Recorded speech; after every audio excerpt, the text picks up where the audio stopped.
Hello again. Thank you for your patience. Good morning, everyone. Those of you here in our main campus of our university, vertical campus of our university, and also those online that are joining us across the globe. Welcome to the 7th edition of the TRUST Conference, International Conference on Machine Intelligence and Security for smart cities. Distinguished guests, dear colleagues, researchers, friends, it's a pleasure and an honor for me to stand before you today, not only as a chair of this conference, but also as someone who, along with the large team that you will see today, and maybe you had the opportunity to see it yesterday, we built this conference year after year in what is now being considered as a forum of discussion on topics regarding security and probably newer than that, artificial intelligence, machine intelligence, and other things. Allow me to begin with a few words of gratitude. We have here Professor Mihai Păunescu, Deputy Rector of SNSPA. Thank you for your institutional support and for being with us today. Professor Diana Camelia Iancu, Dean of the Faculty of Public Administration. Your leadership and dedication to this initiative has been indispensable from the very first edition. To Victor Negrescu, Vice President of the European Parliament, your presence here, although online, sends a powerful message that the topic we addressed here at TRUST are not only academic, but they are in the very heart of Europe's policy agenda. And to His Excellency, Nicolas Vlahakis from the Embassy of Greece, we are honored by your presence and by the diplomatic bridges that it represents. It's not your first time participating to our events. We are very glad to see you again. Now, why we are here? We are here because the cities of tomorrow are built on today. And they are building on code, data, algorithms, and probably most importantly, on connectivity. The smart cities promises efficiency, sustainability, and better life for citizens. But every promise comes with a big risk. Every connected sensor is a potential entry point. Every algorithm carries the shadow of bias, manipulations, or failure. And every smart system, if not properly governed, can become a tool of control rather than a tool of liberation. This is why we named this conference TRUST. Actually, it was Diana's idea to have it TRUST instead of the acronym that was supposed to be known, International Conference on Machine Learning and Smart Cities, Security for Smart Cities. But the trust is not coming easily. It needs to be earned, designed, and defended. The theme of the 7th edition, this one, building cyber-resilient, intelligent cities, it's not just a metaphor, but we consider it as being a mandate. It speaks to engineers and to policymakers alike.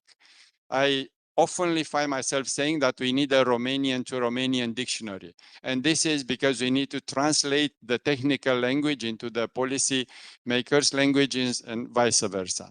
It speaks to academia, it speaks to practitioners, it speaks to every public official who ever had to explain to citizens why their data was leaked, why a public service went online, and why some facial recognition system flagged them incorrectly.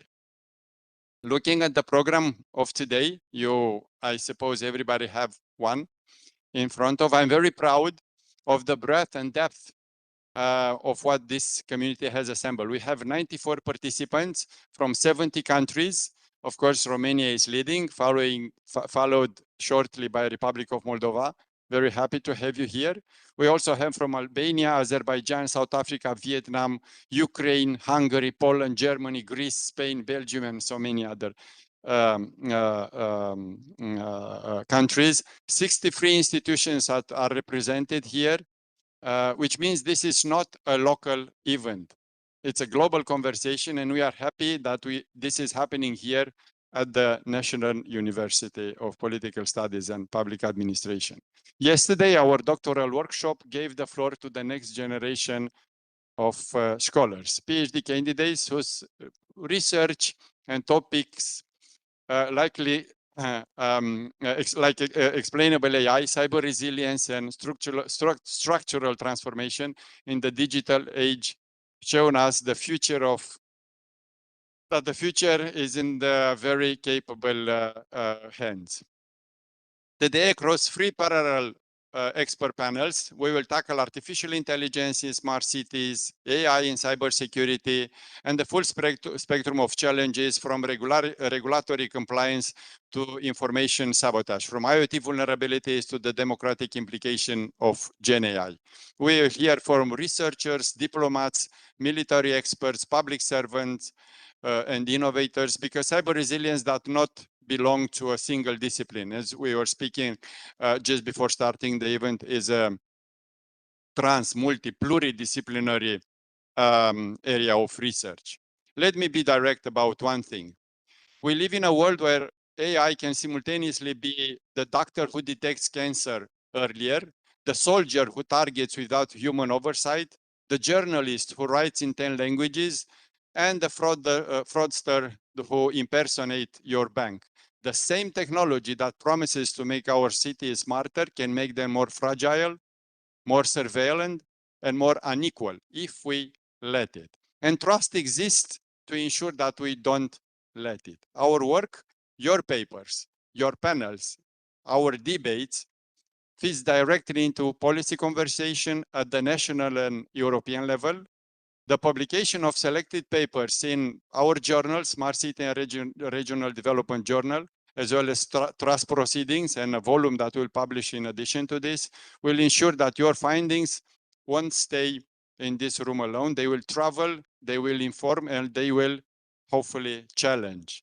There is no participation fee to this conference. There is no publication fee to this conference, and this was a deliberate choice. We believe that knowledge should be not gated. It should flow freely, just like the resilient networks we advocate for.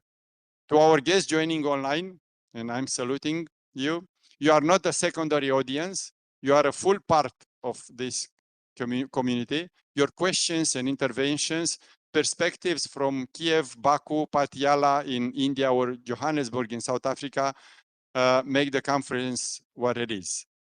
In closing, let me say that 7 editions of trust, 7 years of building community that believes that technology is not neutral, the governance matters, and the resilience is not just a technical property, but a civic one. Today, we will continue this work, and therefore I wish you a productive session, bold questions, and a kind of conversation that only happened when the right people are in the same room or in the same call at the right time. So welcome to Trust 2026. Let's build something resilient together. And thank you. And with this, I will give the floor to Diana to Thank you so much for your kind words and as well for the introduction. I'm on behalf of the organizers, very happy to welcome you here, both on site and online.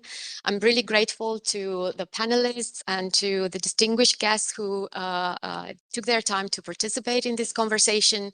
We're really super proud of all the PhD students who had the courage to present their work already yesterday, and really thankful for you, those who will be presenting your own research, hoping that this will actually make indeed a good value to our society.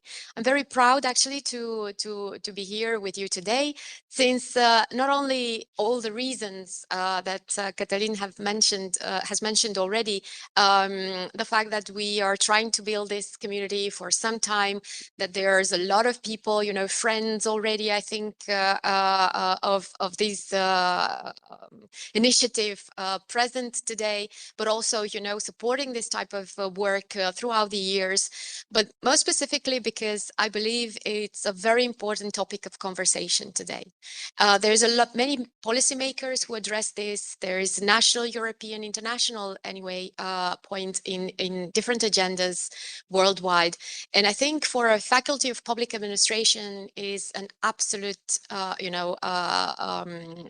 important point to be seen not only in this type of conversations, but also in curriculum and developing competencies. People who are actually part of our community today, a large part of these people are students. They are preparing themselves to enter, you know, the labor market. Some of them are doing that already. They are part of the labor market already. They are preparing themselves to be part of our organizations, public, private, whatever, and they will actually be able to make a difference alongside all of us. And I think it's mandatory from our side to introduce into the conversation, the development of rightful skills. It's important to understand how relevant cybersecurity is.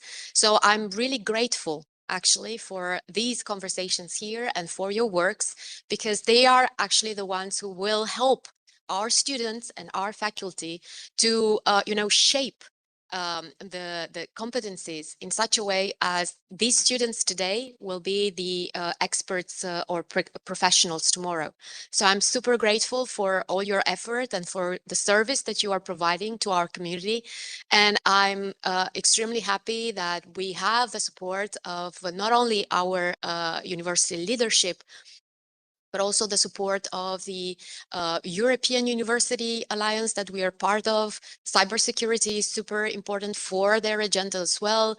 It's a lot of work to be done, and it can be done in different campuses alongside, different cooperations. So speaking interdisciplinarity and speaking actually of the type of threats that our world currently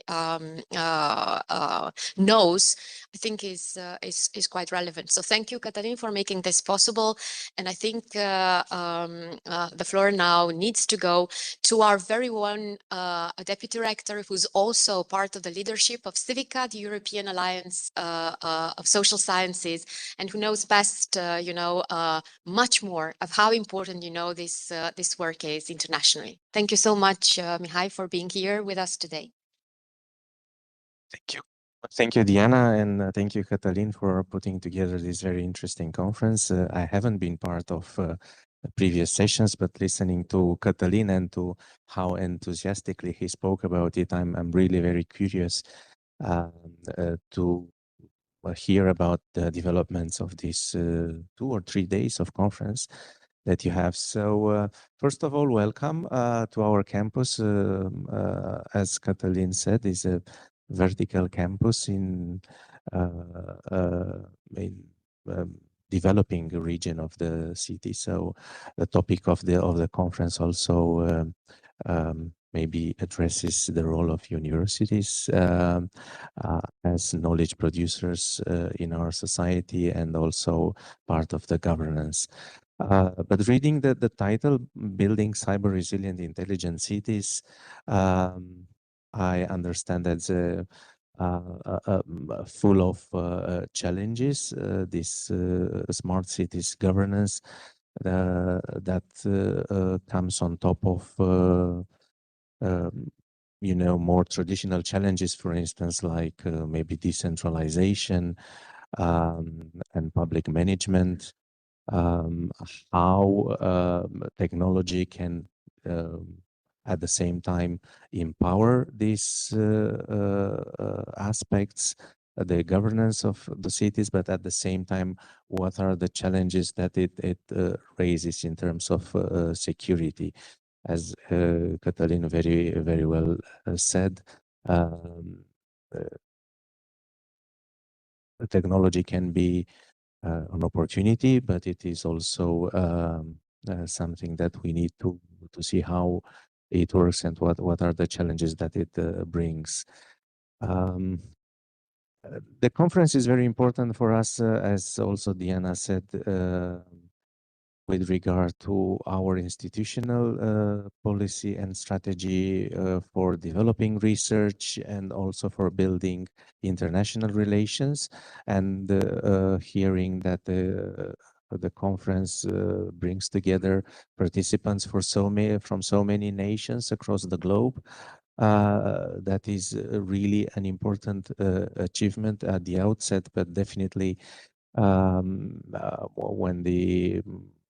all the presentations and the articles will be put together, maybe in a conference proceedings, that will certainly advance our research agenda and also our research impact at the university, as this is very important nowadays.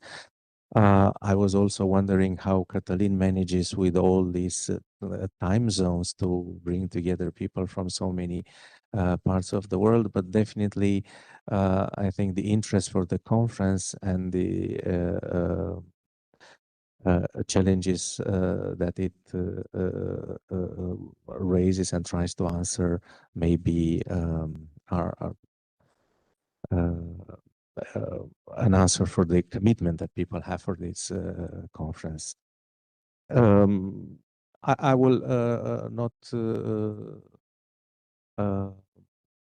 continue for too long. We've started with a slight delay, and I think His Excellency will also address a few words to the conference participants.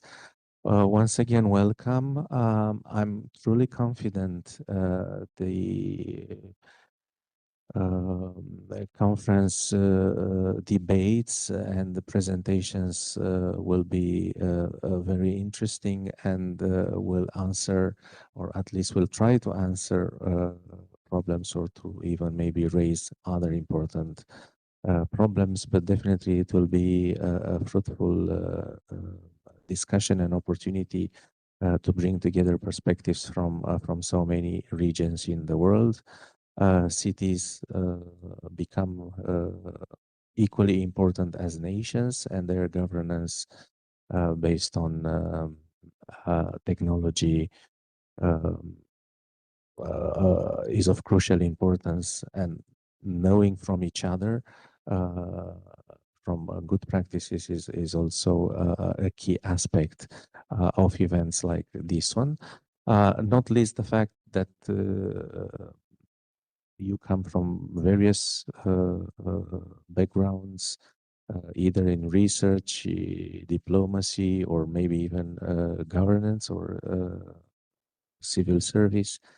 That points to the importance of diversity in such frontier aspects of research, because this definitely transcends traditional disciplinary boundaries and represents a frontier area of research. Thank you once again for your time dedicated to this conference. Thank you, Catalin and Diana, for putting together such an interesting event, and also for continuing what has already become a tradition with respect to governance of the cities. And I hope you have here also on the campus a nice day, and I hope those online will have a very interesting time following the conference. Thank you. Thank you very much, dear professor. And now we will switch the mic to His Excellency. Please, the mic is yours. Thank you very much, dear colleagues. Thank you very much for the invitation. Again, this year, it's not my first time. I participated last year, it was really a pleasure to together with you to build up, as you mentioned, dear Catalin, to build up this concept, the concept of this conference. And as I told coming here to Diana, it's 2 years ago, I was also the same day, I was here also attending a very interesting conference by the by Martin Schulz, ex-president of European Parliament. So somehow it's it's a good sign that I'm here also the same day. Last year, I talked about the cosmopolitan morality as a significant element of the smart cities concept. This year, let me make some introductory remarks regarding the issue of technocratization of politics, as far as we talk for concepts like cybersecurity, misinformation campaign, etc. Coming from the field of political and philosophy and political theory, and also from the public diplomacy, as far as I'm counselor for public diplomacy at the Greek embassy. My remarks will be more broad in the sense of the theoretical plan, in theoretical plan, and I'll try to avoid some technicalities of how to build up cybersecurity or how to avoid the falls of misinformation. My opinion is that as liberal democracy at the beginning of this century is heavily influenced by the transfer of ideas from the economic and managerial administration of systems into state theory, attempts to overcome social polarization and the ongoing crisis of trust. It thus presents concepts of modern governance that aim to address the issue of political direction of society and the resolution of emerging conflicts through tools borrowed from classical management and the application of quantitative methods for measuring effectiveness. This somehow inverted relationship between politicians and experts is reflecting the broader relationship between politics and science. Technology lies at the heart of this transformation in managerial functions of the society. Although these functions attempt to appear socially and neutral, striving for optimal outcomes and outputs that satisfy the social demands, they ultimately become, in essence, a political project. The motion of depoliticization emerges from such a political project wherein society is no longer divided into classes or into stratus, but into a multiplicity of stratifications, located across various identities, gender, tastes, and individual particularities that do not coalesce into collective forms. Since the technocratic enterprise then has attempted not to be associated with any particular class or elite, but rather with a heterogeneous group of individuals from diverse backgrounds, operating from top to bottom in both public and private institutions, defined solely by their shared ability to bring specialized knowledge and expertise to decision making. This group is commonly referred to as the technostructure, originally intended to include the specialists and technicians responsible for planning and control, essential to the large organizations of the new industrial state. Today, however, this technostructure has effectively expanded across the entire spectrum of public policy as policy designers, economists, engineers, management experts, data analysts, social scientists, and technologists process the critical information necessary for the stable and effective functioning of our modern institutions. Today, technocrats and advisors, peers of instrumental knowledge, increasingly replace elected representatives and traditional institutions. Thus arises the central dilemma of governance in late modernity. Is politics becoming technocratized, or is technocracy becoming politicized?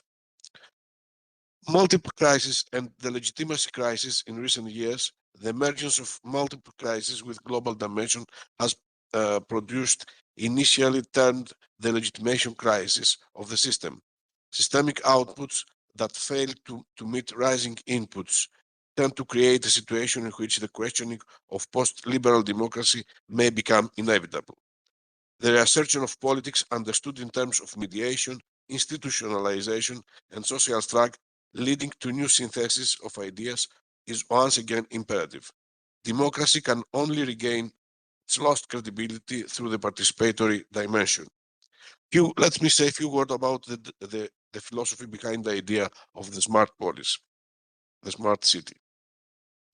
The smart city is an ideal of a model that in the future can operate by combining elements of technocracy and politics, combining applied public policies with consultation policies, uniting the digital with the real environment and with the political community or networking groups, new social movements, and new social representations. The smart city can be the seal of a new political reality if it manages to creatively overcome the contradictions between technocracy and politics, between elites and society, between people and machines, between hybrid and real, between economy and social solidarity, between the way decisions are made by experts and social participatory deliberative democracy. It is a difficult exercise, but not impossible, in my opinion. In the days of artificial intelligence, the project can often sound like it dehumanizes the implementation of policies. We need to find a middle ground.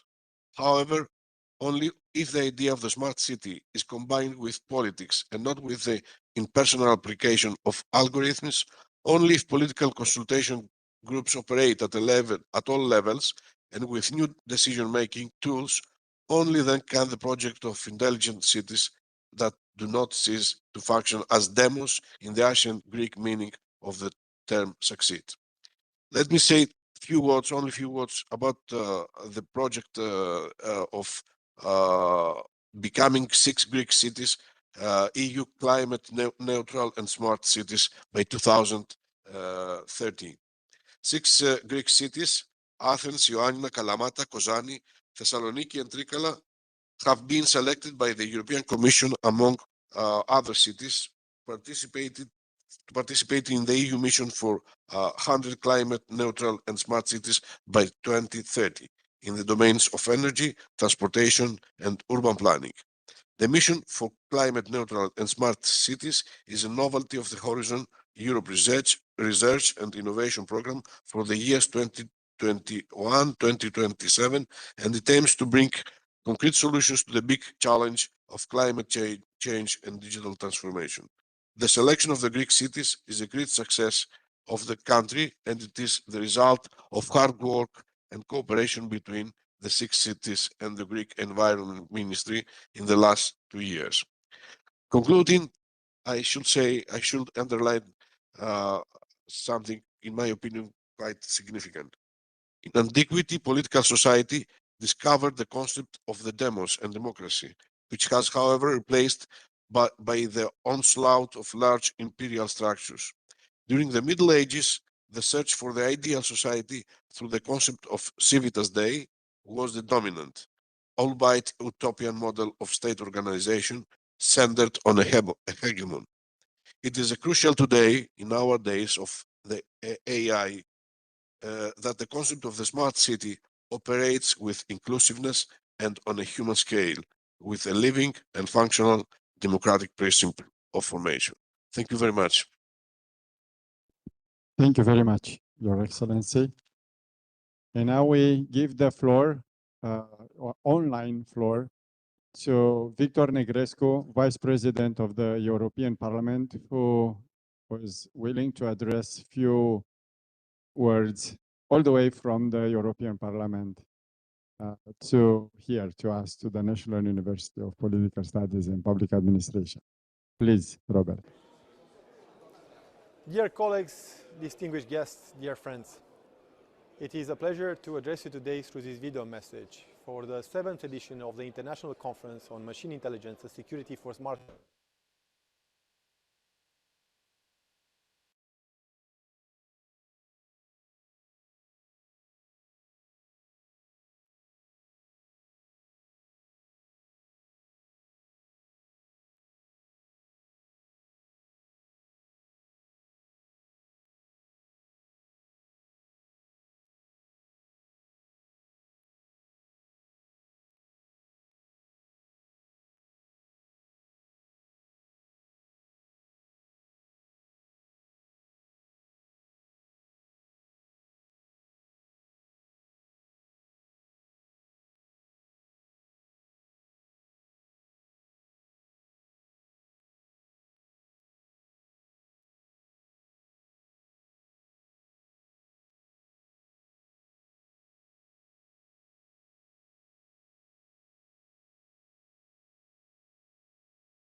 I would say thank you very much, Victor Negrescu, for your words.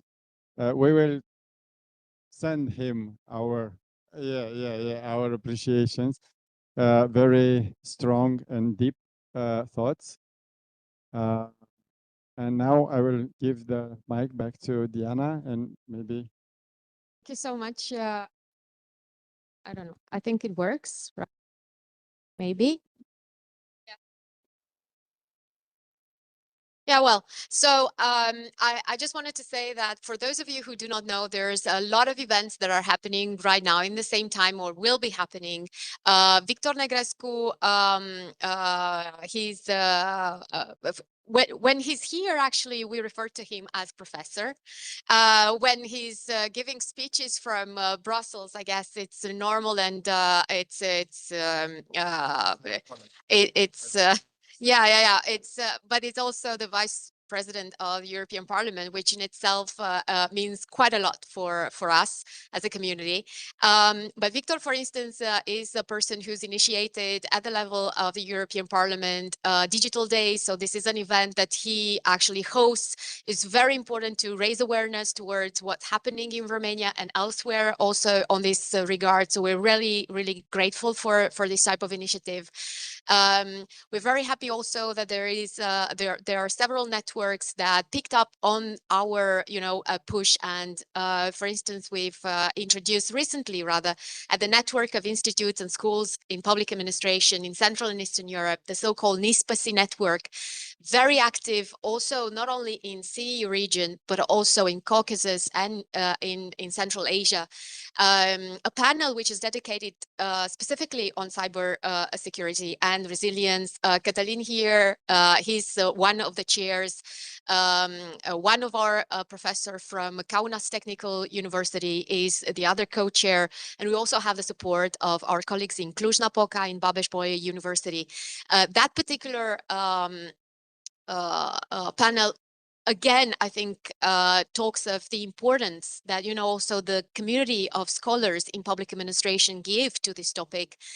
And I would also just very rightfully point towards networks of like the network of institutes and schools, international network of institutes and schools that will, for example, have their annual conference in Athens this year.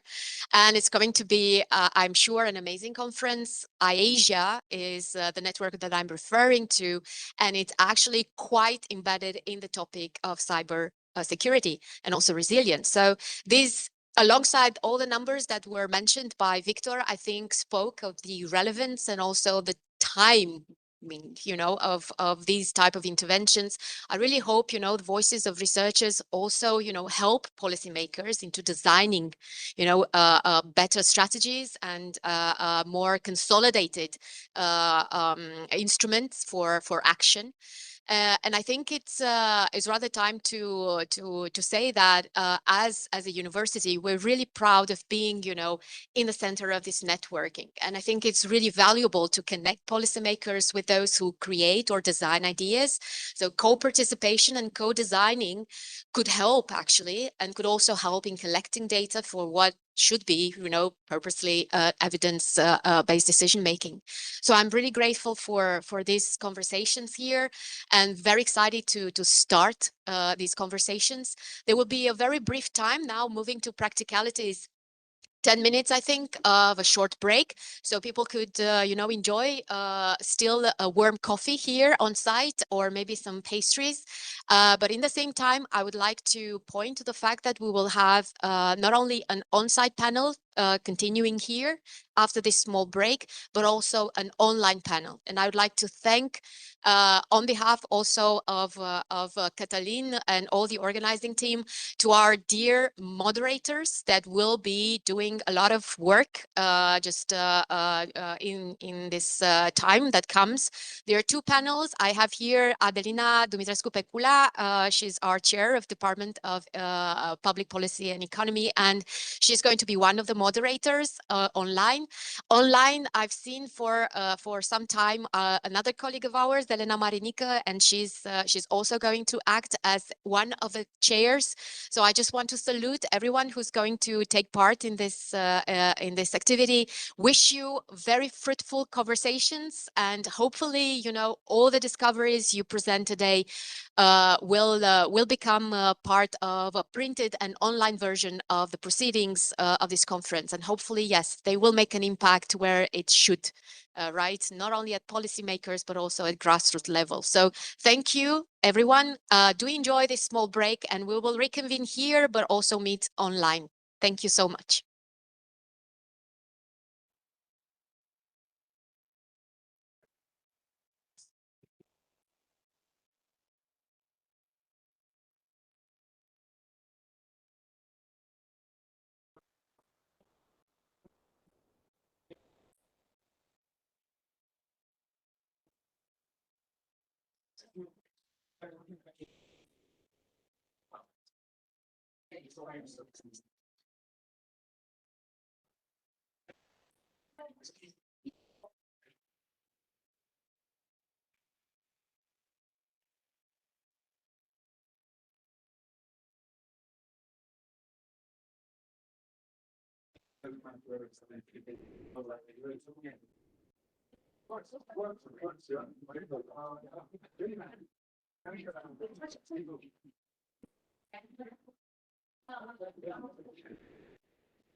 One in a physical shape, and two others in online. Our colleagues present their this one online also, but we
your pastries and your coffee.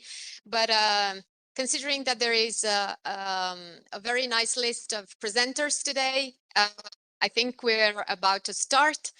And I'm very happy to actually say that today in our panel we'll have presentations that spin around Poland, Romania, Republic of Moldova, and we also have colleagues that will be talking about different areas, different aspects. Defense is definitely on the agenda today. But also design and architecture. So I think it's going to be quite an interesting panel. Thank you so much for staying with us. This is one of the panels, and this particular panel is on site, but we also allow colleagues from the online environment to be with us. In the same time with us, there are two additional panels. They are completely online, and they are also dealing with artificial intelligence in cybersecurity landscapes. So today I'm very happy to actually welcome some of our guests. I see that some of the panelists are already here. Still missing the first presenter. I think she's just gone outside for a couple of minutes. Agnieszka Rogozinska, she will be the first presenter. Then Dan Florin Stănescu and Marius Constantin Romașcanu, he's already here. Anatolie Babin, Sergiu Tutunaru, Ion Kovalenko, they're here. Thank you so much for being here. Monica, Mihaela Frangula, and Alexandru Linca is here. Super. If you haven't already done that, please, send your memory drive or your presentation to our colleagues so everything could be shared also online. And then we also have a paper from Daniela Lică from Carol I. Thank you so much for coming today. Corneliu Iatco from Academy of Economic Studies in Moldova. Thank you so much.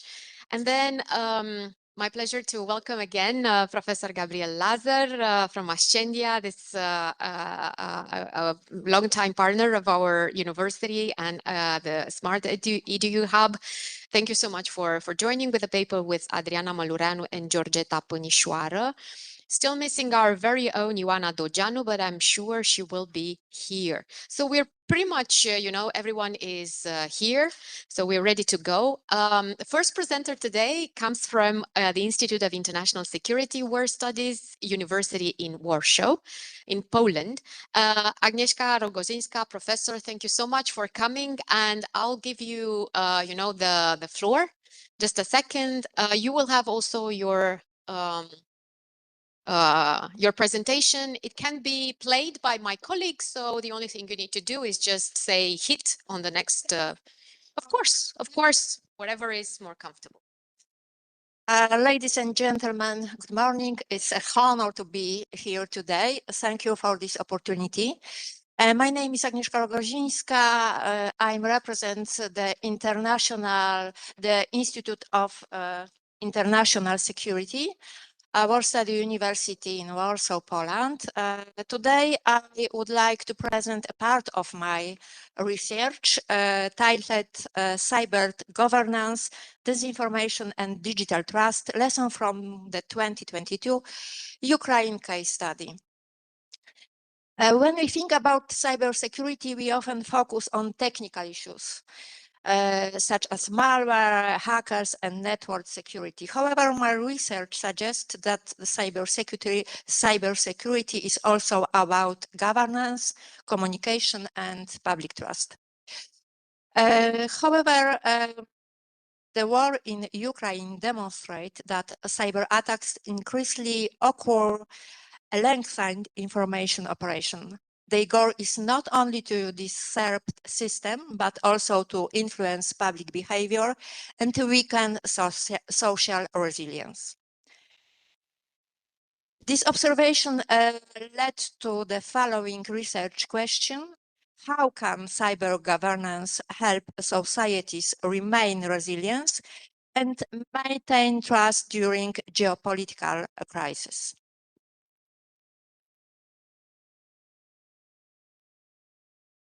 This work? Okay, everything is okay. To answer this question, I conducted a qualitative case study based on reports from governments, international organizations, cybersecurity agencies, and academic publication. I focus on 3 areas: cyber governance, disinformation, and digital trust.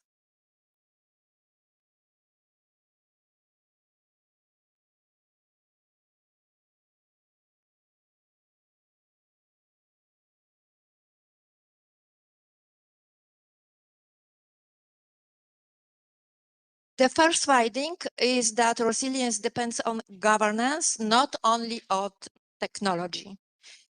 Ukraine experienced numerous cyber attacks before and during the full-scale invasion. For example, in 2015 and 2016, cyber attacks against Ukrainian electricity provide disrupted power supplies to thousands of people. These incidents forced Ukraine institutions to strengthen their cybersecurity capabilities and improve cooperation between agencies.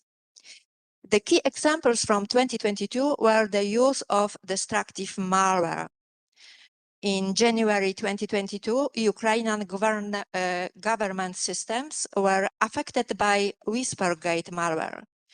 Unlike traditional ransomware, this purpose was not financial gain. Its objective was to destroy data and disrupt institutional functioning. Several weeks later, another malware known as Hermetic Weeper targeted organizations across Ukraine shortly before the invasion. What is particularly important is that despite these attacks, the Ukrainian state continue to function. Government institutions remained operational. Essential public services continue to be delivered. This suggests that resilience depends not only on preventing attacks. It also depends on preparedness, previous experience, institutional learning, and effective coordination.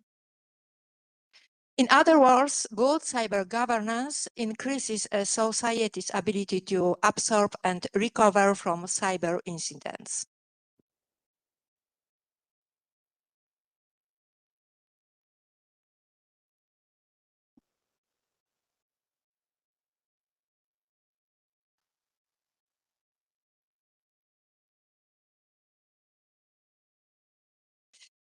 This timeline illustrates an important point.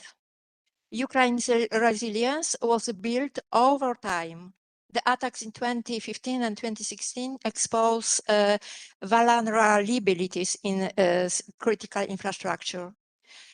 The NotPetya attacks in 2017 caused significant economic disruption, both within Ukraine and internationally. This experience encouraged institutional learning and improvements in cybersecurity practices. By 2022, Ukrainian institutions had developed greater experience in responding to cyber incidents. In other words, experience became a source of resilience.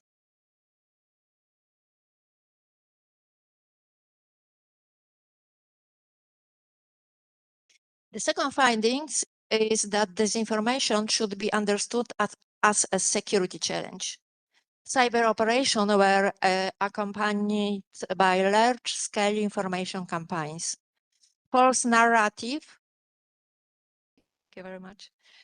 False narrative spread rapidly through social media and messaging platforms. For example, misleading messages claimed that Ukrainian political leaders had fled the country or that Ukrainian armed forces had surrendered. The purpose of this campaign was often not to persuade citizens to believe one specific false story. Rather, the goal was to create uncertainty and confusion.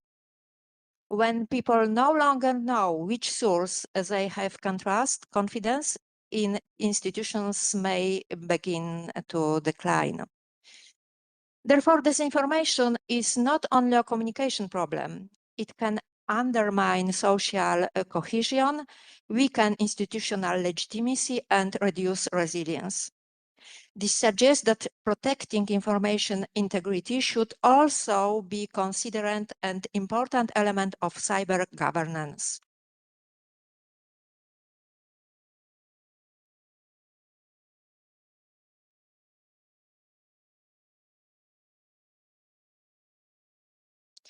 The third finding concerns digital trust.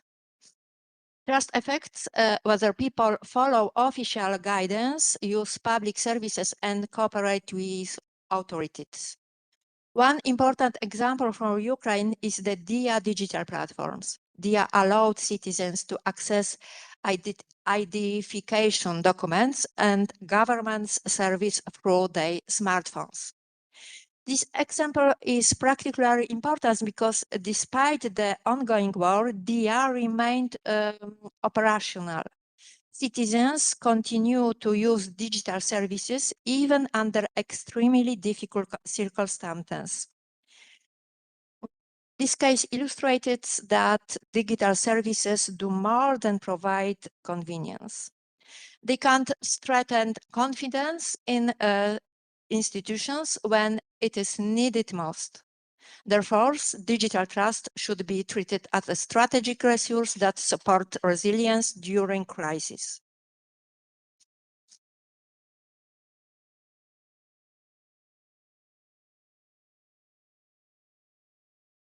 The fourth finding is cooperation strengthened resilience.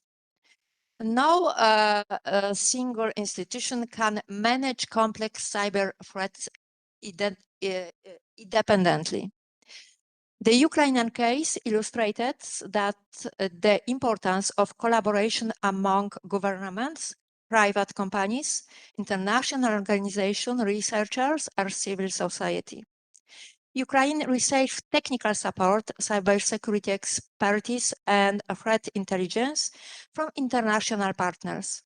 Private technology companies help identify malicious activities and strengthen digital infrastructure. Researchers and fact-checking organizations support efforts to counter misinformation. These examples show that the ability to respond effectively depends on networks of cooperation rather than isolated action. The Ukrainian experience demonstrated that resilience is built collectively.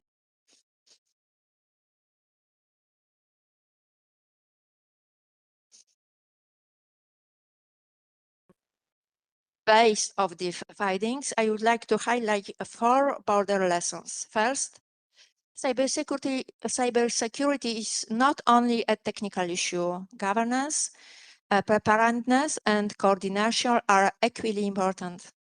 Second, trust should be recognized as a strategic resource. Without trust, institutions may struggle to guide society during crisis. Third, media literacy and digital education deserve greater attention. Citizens need skills that help them recognize manipulation and evaluate information critically. Fourth, international cooperation is essential. To conclude,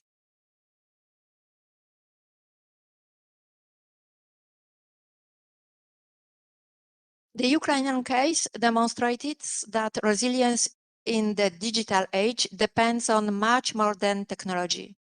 It depends on institutions that are prepared to act. It depends on communication that is timely and transparent. It depends on cooperation between different actors.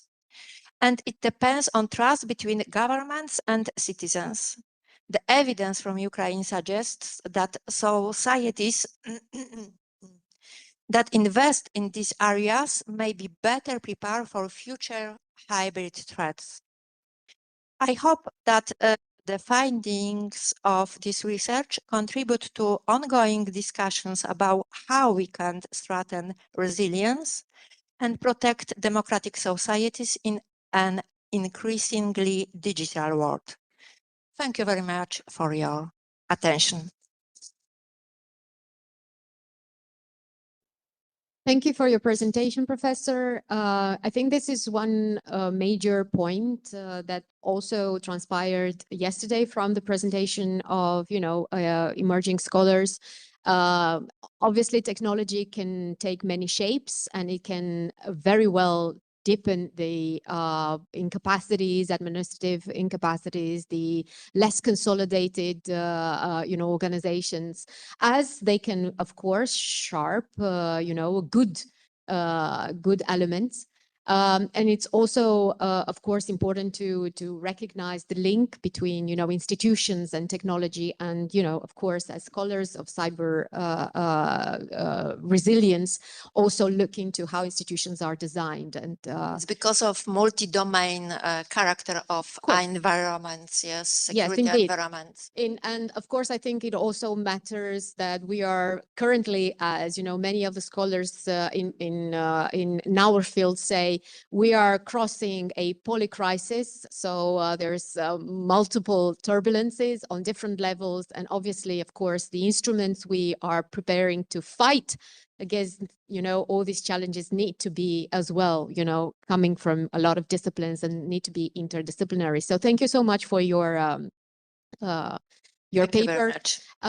If there are some informative questions, let me just clarify. This is a panel. We will treat it as an academic panel, although there are practitioners also present, so that's totally fine. I will ask if there are some informative questions just after each presentation, and if there is a very important comment that you want to pass on to the presenter. But if not, then we hope to have some time left at the end of all presentations for some discussions. So for these informative questions, or a really hot comment that you want to share at this point, if there's nothing at this point, then we will continue just after all presenters do their share their research insights. We now move to our very own professor, Professor Stănescu, co-authored by Marius Constantin Romașcanu, When AI Becomes a Therapist, Developing and Validating the AI-Assisted Therapy Use Scale. So, Professor, you have the floor. If you want to stay there, if you want to connect. Yeah, of course.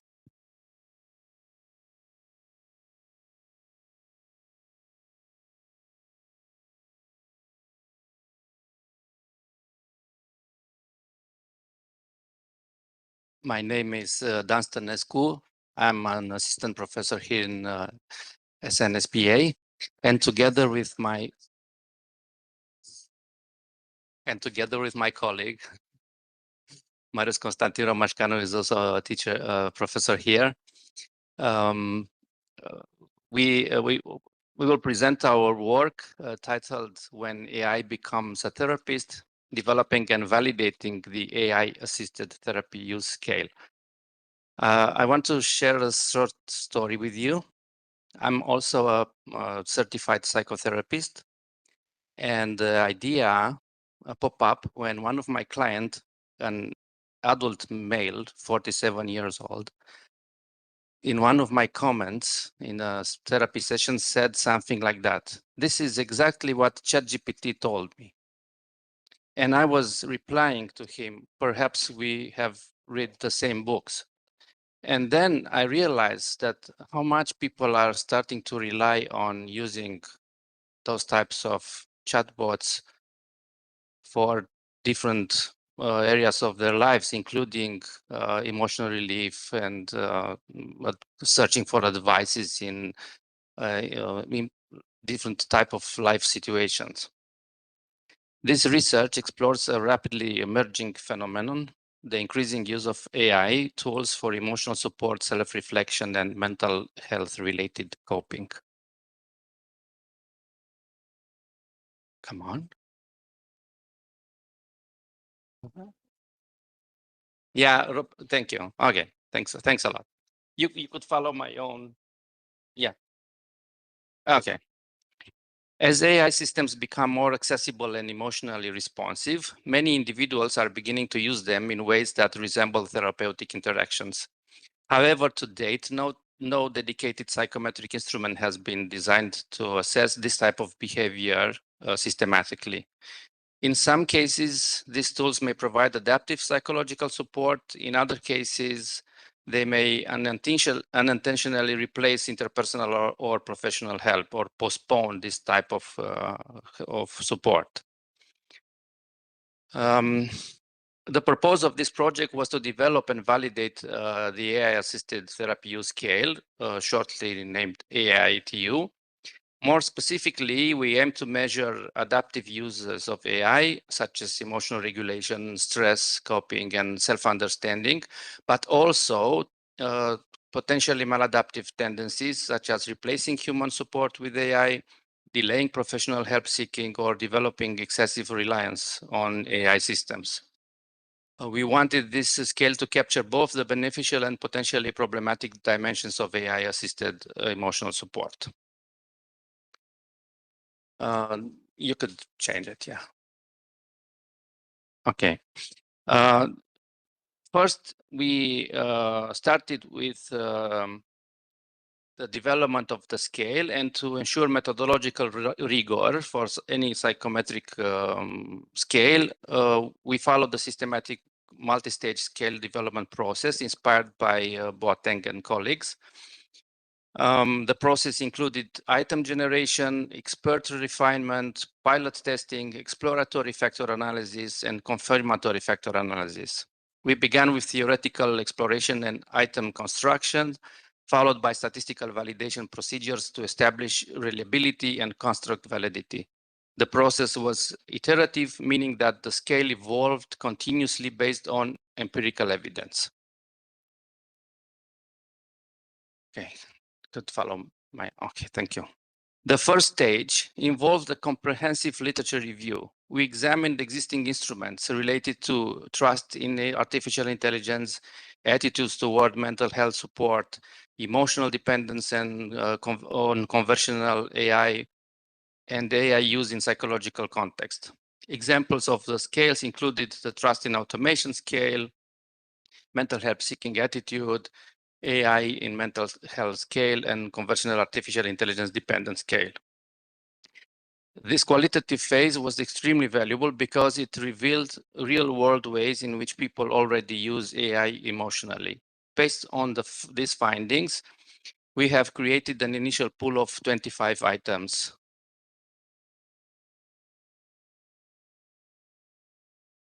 Those initial 25 items were evaluated by 5 certified psychotherapists from multiple therapeutic orientations. We had one psychoanalyst, one Jungian analyst, one client-centered therapist, one CBT, and one NLP-based therapist.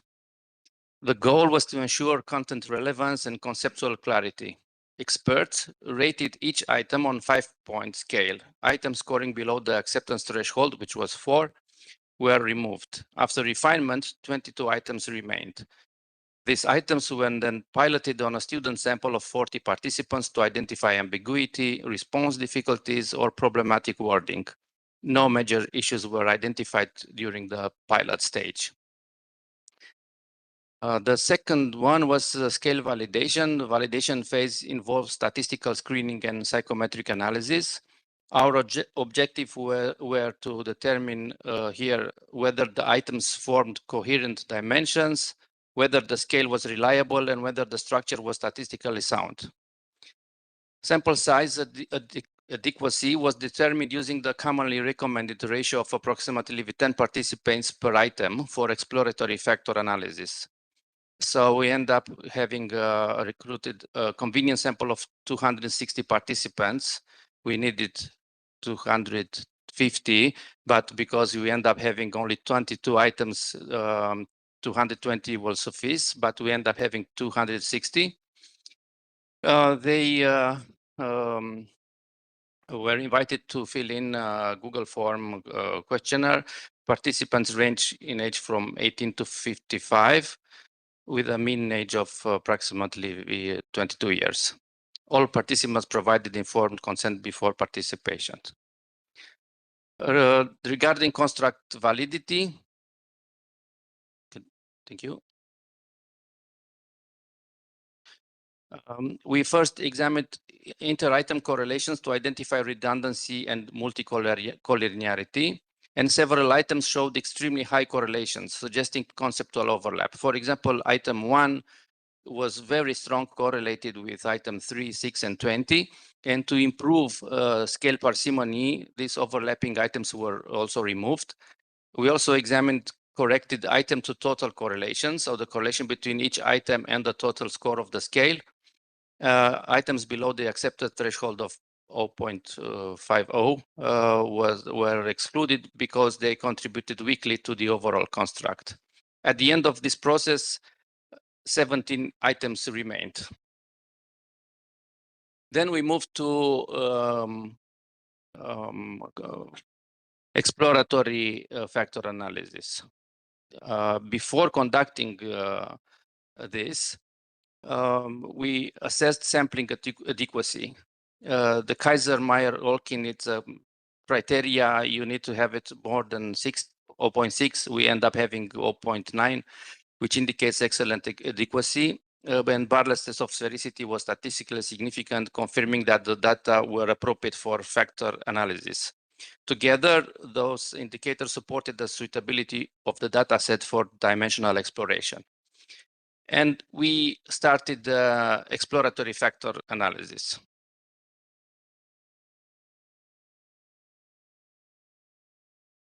One more. Yeah, thank you. We then conducted an exploratory factor analysis using principal axis factoring with direct oblimin rotation. The analysis revealed a clear two-factor solution. These two factors explained nearly 62% of the total variance of the construct, which exceeded accepted psychometric standards of 4.4. This suggested that the construct of AI-assisted therapy use may contain two distinct psychological dimensions. And let's see what you end up having here.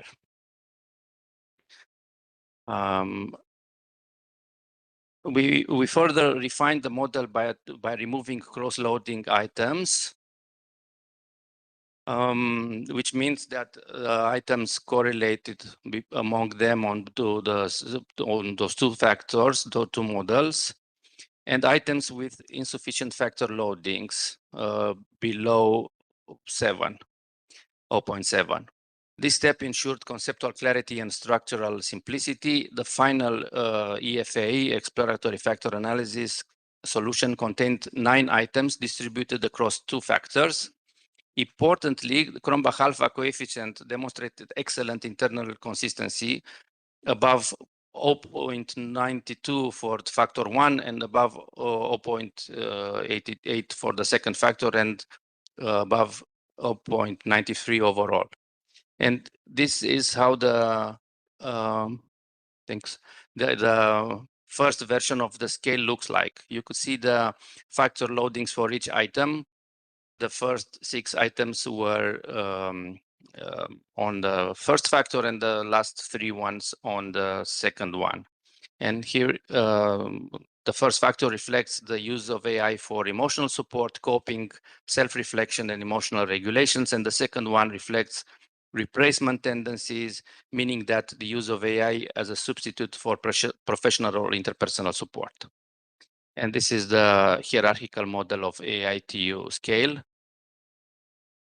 This is the statistical model, and you could see the correlations and the loadings on each item on each factor and the loading of each factor on the total score of the scale. Thank you.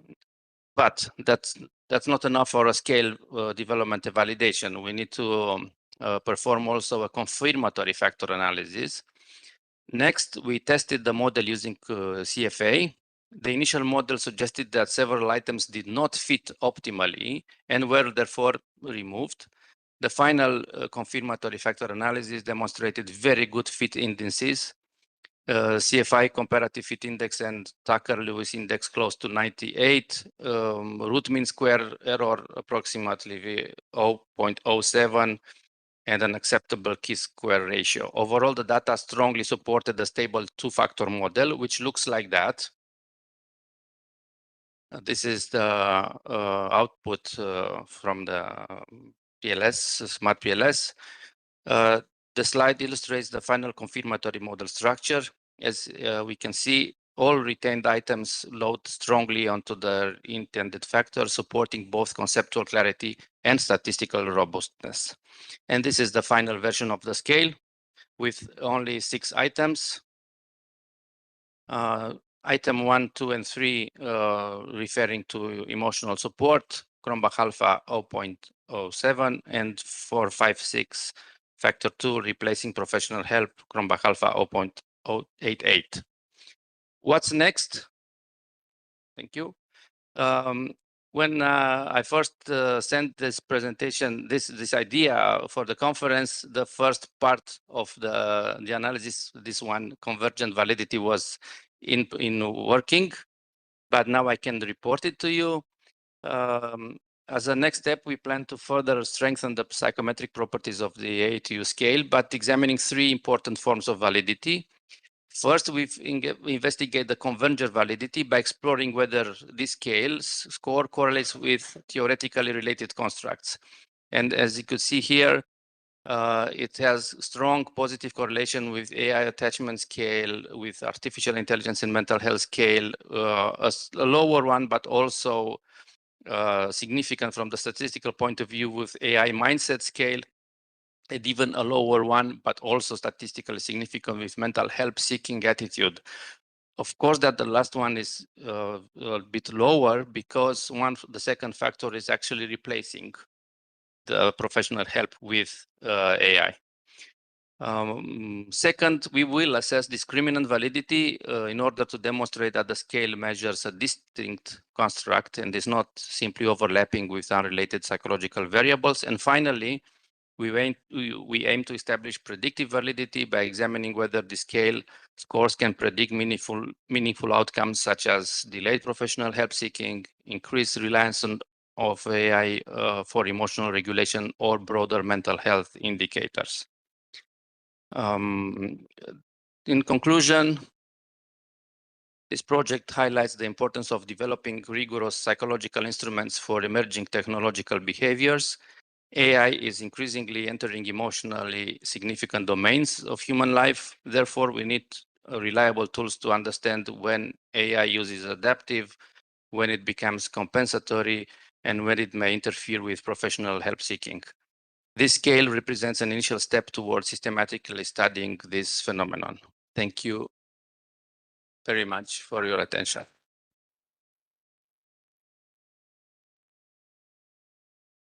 Thank you for your presentation. Very exciting, actually. I would definitely need you to explain some of the things there because unfortunately I'm not a specialist, so it's rather hard to actually get all the data collected. But I'm curious to see how your students reacted to the test initially. So you mentioned there that you did this just to avoid, questions and so on, but about the topic in itself, how did they perceive your interest? Was it?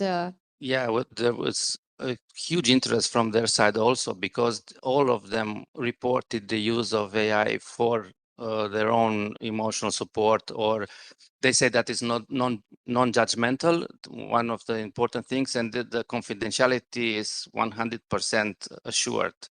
Because I said, you never know when a therapist will tell a story to another one about me, even though we don't use names and stuff like that.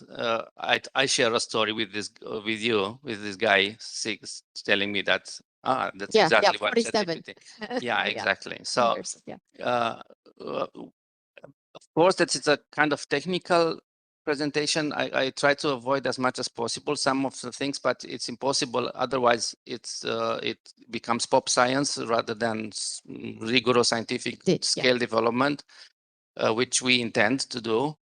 And we have high hopes that it will be published in a high-ranking journal because it's the only one at this moment which will capture this type of behavior. And the topic, this is what I don't read this type of, journals. However, the idea that, you could use AI for emotional support, and the fact that you can have data that you already showing, I think this is really, that would have been my second question, if you thought of, submitting this paper to a journal, because that would be very interesting to It's work in progress on okay, this, super. So yeah, that's why I'm sorry, Katalin, that's why I didn't say the extensive version for the conference. I would just like to share with you what we end up having, and hopefully it will be published. That would be awesome. Any other questions? Maybe informative questions. I'm sure it's a fascinating topic. I know people are, increasingly using AI to get also emotional support, not only feedback for their homework, or advice for which road to take in order to avoid congestion. But yeah, it's super. Thank you so much for your presentation, Dan. I'm sure there will be some follow-up questions, if not now, maybe later on, and also during our lunch session. And now I'm very happy to welcome to the floor Professor Anatolie Babin. He has a paper co-authored with Sergiu Tutunaru and Ion Kovalencu. Professor Babin comes from Academy of Economic Studies of Moldova, National Research and Educational Network of Moldova. And the topic is cyber resilient smart water governance. If there are any issues or troubles with the pointer, my colleagues will assist you, Professor. Yeah, it's a short delay, and sometimes this is really annoying. So that's why maybe if you can click, yeah.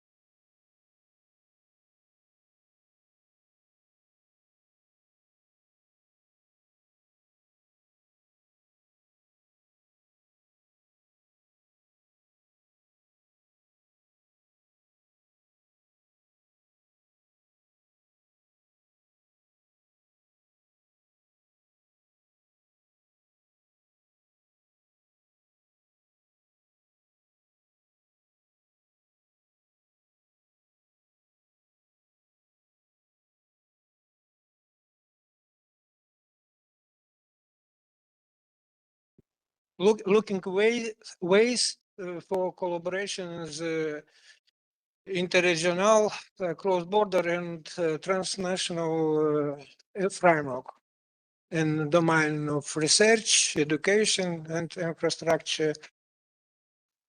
That our title of our article is Cyber Resilience, Smart Water Management in the Dniester Basin, Integration, Intelligence, Artificial Intelligence, and cross-border infrastructure with European Union climate missions.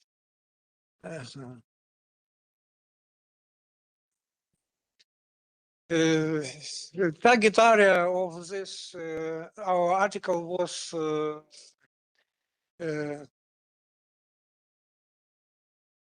target area for research was area cross-border collaboration between Ukraine and Republic of Moldova in framework of new status of candidate countries in framework of open cluster of negotiation between membership in European Union.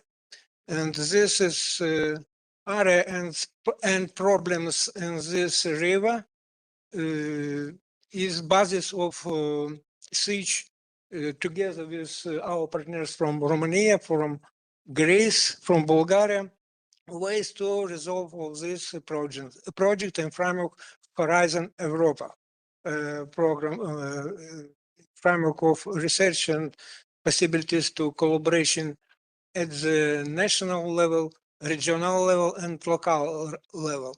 This is area cover of one region, Transnistria, which is now in framework also reintegration and framework of integration Republic of Moldova in European research area, for example. We in the Dniester River is present commissions of Dniester River between the government of Ukraine and government of Republic Moldova in domain protection of river Dnistru and este Dnistru of low Dnistru. And we have possibility to building and insertions problem. One was the important problem, selection data. What is data necessary?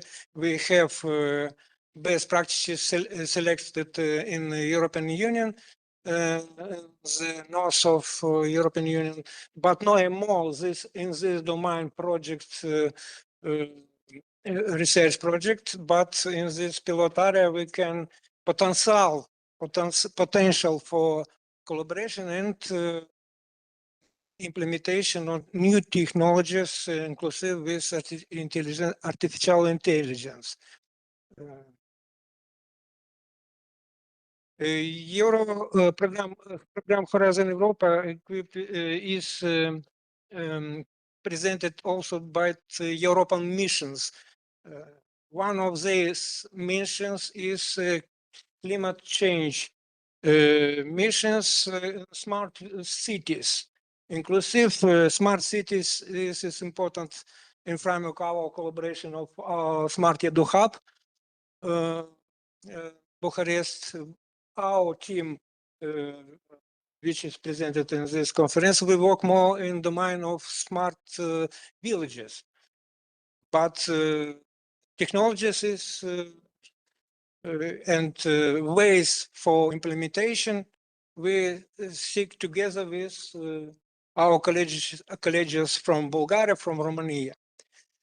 This slide is presented two important layers which we looking to prepare in framework of our collaboration, not 1 year, but in the framework of Euro missions actions, climate change actions, and smart city. We can possibility to collaborate in the trilateral collaboration project in education infrastructure, but in the first of all, research in framework of Horizon Europa. That is best practices of European Union, and they need to be coordinated by the European Commission. Therefore, only European Commission can coordinate our together activities and ambitions in this pilot area cross-border collaboration in now present situation. European Commission can be represented by Joint Research Center of European Commissions. We, with my colleagues, was also participated in these events and have contacts and working in framework of macro-region Danube strategy is obligation. Now for integration in the working group number 3, for integration in Republic Moldova, all regions and 4 regions from Ukraine, and in Joint Research Center of the European Commission and the coordination activities in framework of pilot actions on 11 pilot actions of the macro-region Danube. Therefore, this pilot area is important for basin of Black Sea and Danube area. We cover all this is ways in domain water transport, this connection of transport to European network, road transport and railway transport together with air, also air space area. For this need and selection data, this is not more people live in this pilot area, but in the Dnistru Liman is 4, 5 large villages and one small town of Idiopol. As the site of Ukraine from part of Moldova is represented three three villages together, which can join and local authority groups, for example. Cross-border, which in framework of selection data, necessary data for planning, for public administration decision making, necessary building, we're looking as best practices, living club, cross-border living club in the domain climate change or smart city collaboration, smart villages, and cross-border center of operations of cybersecurity. Therefore, this will be only in our visions and results of study the best practices of European Union, which is presented in our article.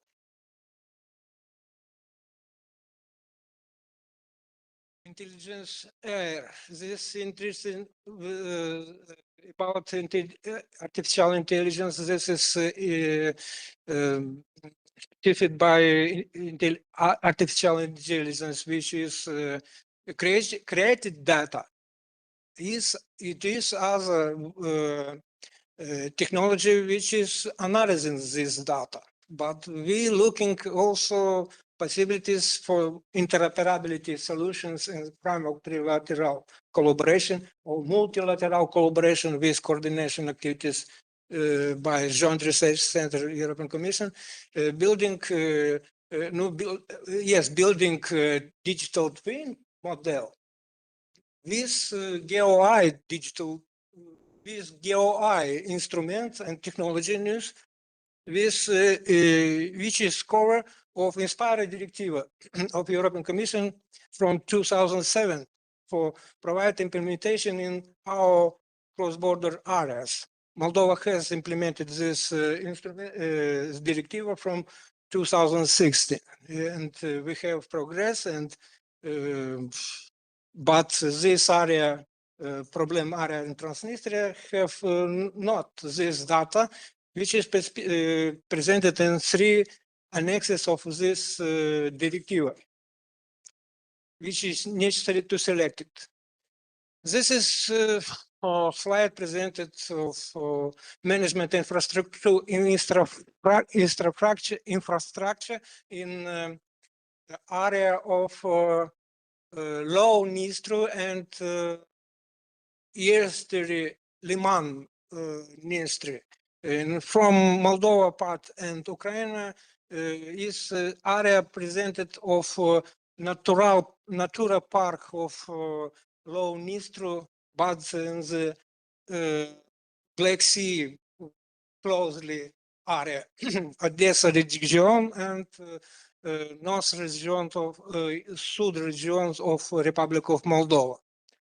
There is membrane barriers which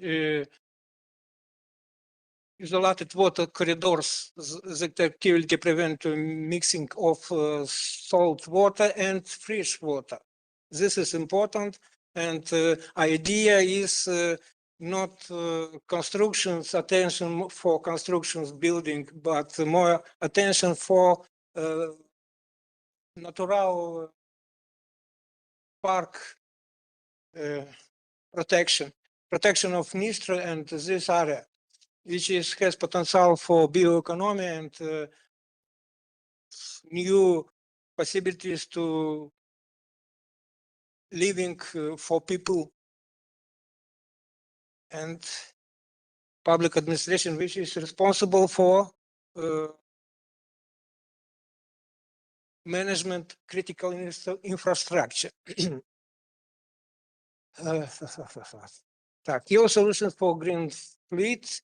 This is also in future. Now is purchase has for water, but not is controlling by the Ukraine and Moldovan joint team for collaboration. This is also equations for public administration and diplomatic solutions for building this negotiation between two countries with representative of European Commission.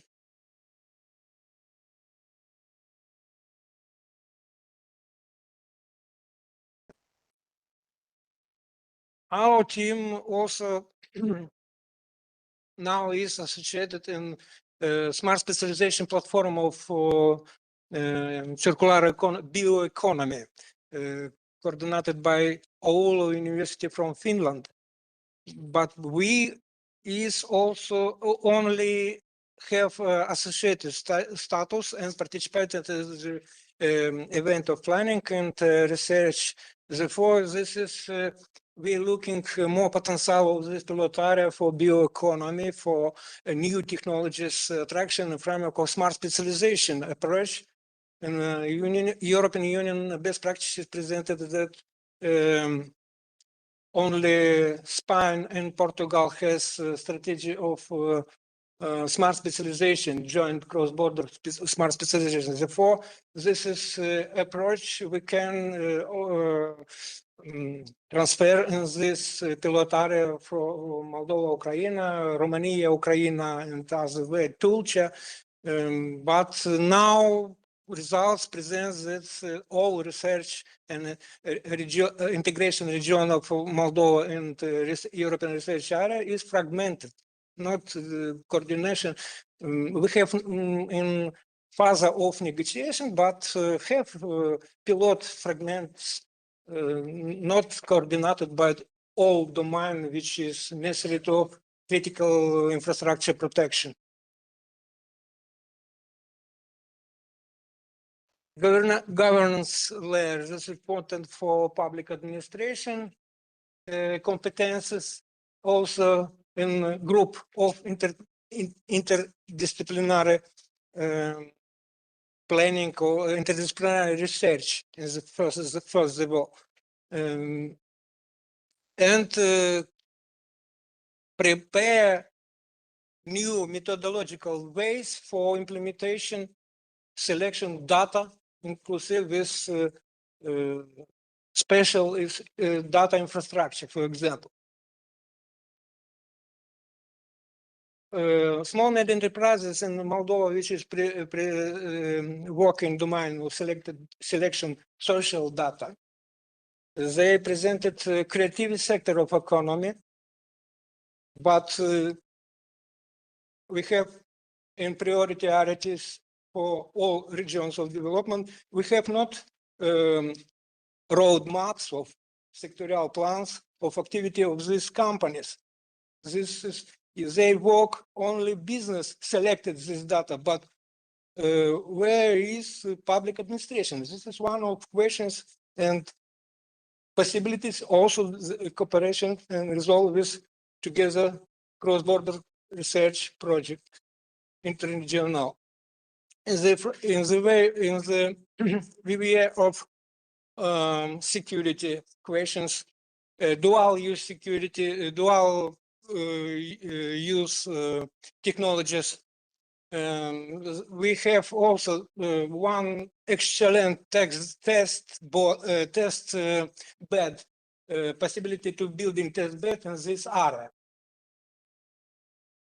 Which is presented a problem of smart border implementation, new approach of European Commission in framework of not integration, the membership Ukraine, not Ukraine, Romania and Bulgaria in Schengen area, but neighborhood countries, Ukraine and Moldova now in phase of implementation other directives and also this coordination European partners.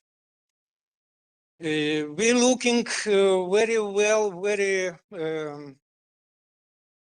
good practice, not in large distance, but in the region of Danube area, inclusive Bulgaria, Russia, Romania have experience of cross-border project of spatial data sustainable development. This is practice very important for also in the implementation in our two countries, Moldova and Ukraine.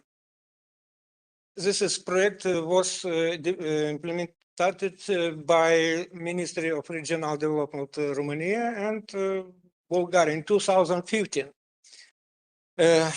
Moldova is not a large country, but we're looking possibilities to ways of scientific infrastructure, laboratory in the Nistru-Prut River by the Romanian good best practices in not Turkey, but in University Galat has one project interesting in domain Rexan naval platform, nine laboratories, scientific domain ecology management, climate change. This is important, not a large naval, but is interesting for our pilot areas. Latvia has good practices and also program 5 years experience. This is Arsenal aviation platform. Also this capacity of analysis, spectral analysis, all questions of ecological audit and security. Also, this platform can be present dual purpose platform.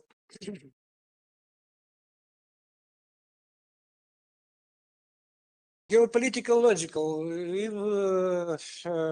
Euro funding architecture. Many financing proposals we have now in present time in framework of Horizon Europa, inclusive in September to 26 September.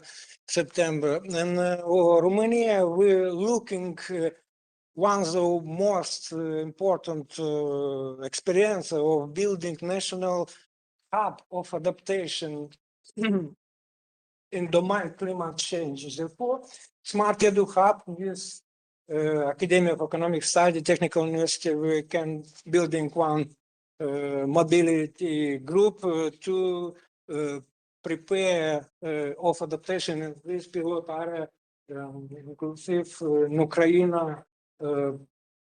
side of Nistru River and the north of Moldova, and also in cross-border area Ukraine-Romania.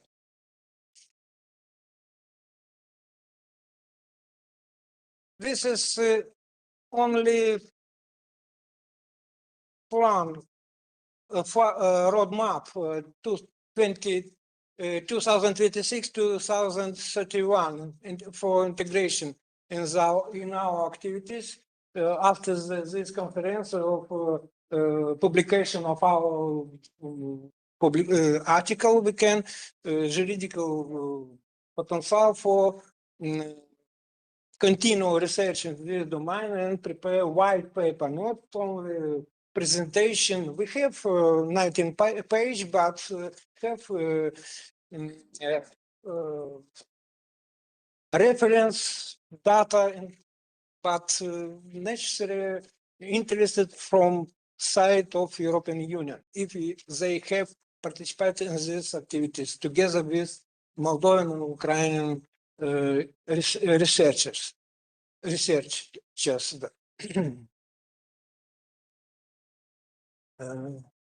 Also, this is conclusions. Our conclusions. What is conclusions? Policy recommendation. Conclusions. Strategic conclusions.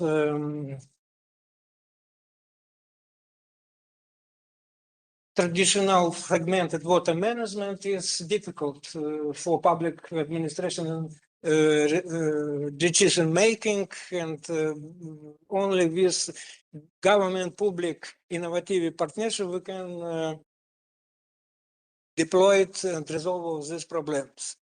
Government public administration innovative with National Support Program, Moldova National Agency of Research and Development has 3 domains of this support. Smart Moldova 2030, when external expert can be covered no more 20% of this national program funding. Next program is innovation vouchers. This is concrete support of small medium enterprises, which is prepare startup for implementation of these new technologies in the pilot area. Cybersecurity is not a large and IT functions. It is fundamental for foundational governance pillar for infrastructure trust. And geopolitical necessary now in present situations with Ukraine, we has more problems and changes in the attacks of drones attacks and other challenges. Policy recommendation, governance in domain governance, public administration, establish for Moldova, Ukraine cyber resilience water security hub, but necessary including anti-European Union, Moldova. But if this program only domain Interreg Next Romania, Moldova, Interreg Next Romania, Ukraine, can be also used and resolve this project. But national strategy, we have national strategies in domain this protection this territory. But they is fragmented and not coordinated by the European Commission. For European security interests, it's important implementation, infrastructure, intelligence, research, and integration in Europe, best practices in this pilot areas. Thank you very much.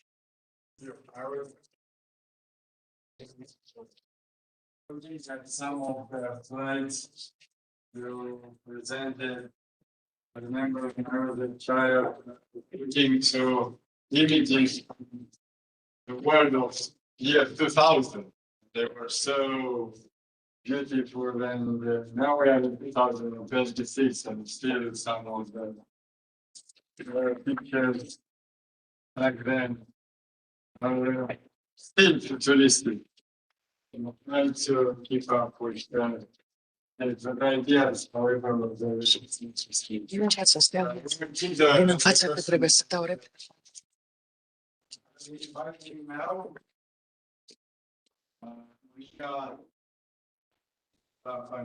and more participant on our conference. All in terms of how many years he is already participating, begins with Alexandru Linker, who is here somewhere.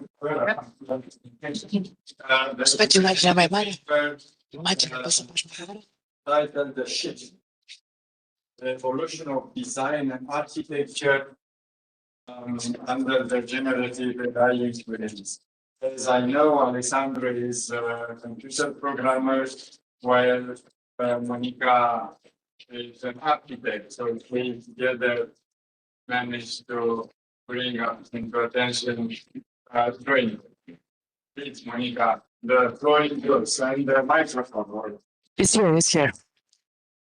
Okay, so this is the first time that publicly this idea is presented.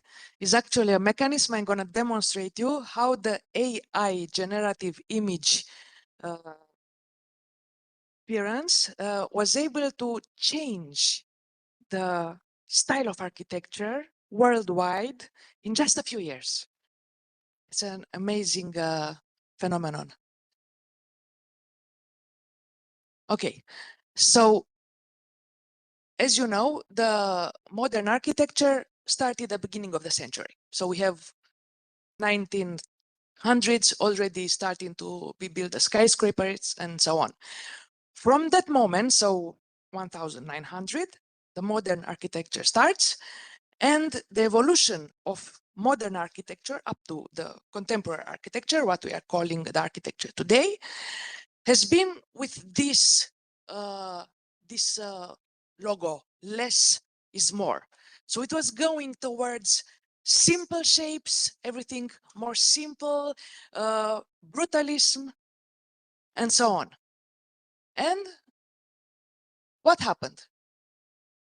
While the architects and the designers preferred this style of architecture and this line that was going toward the future as everything more simple, very few lines, no details, and so on, the interesting fact was that actually the general population liked different things.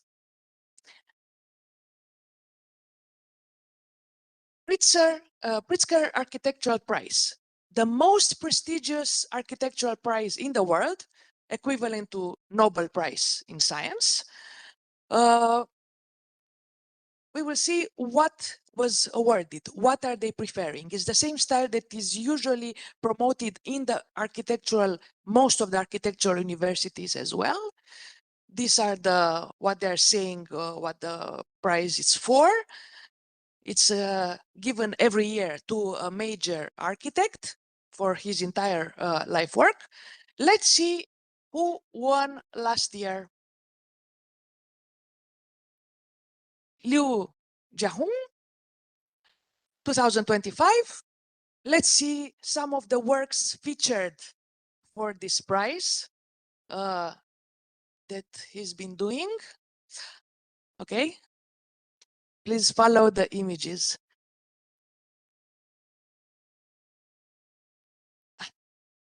Okay, you see, the style is definitely there.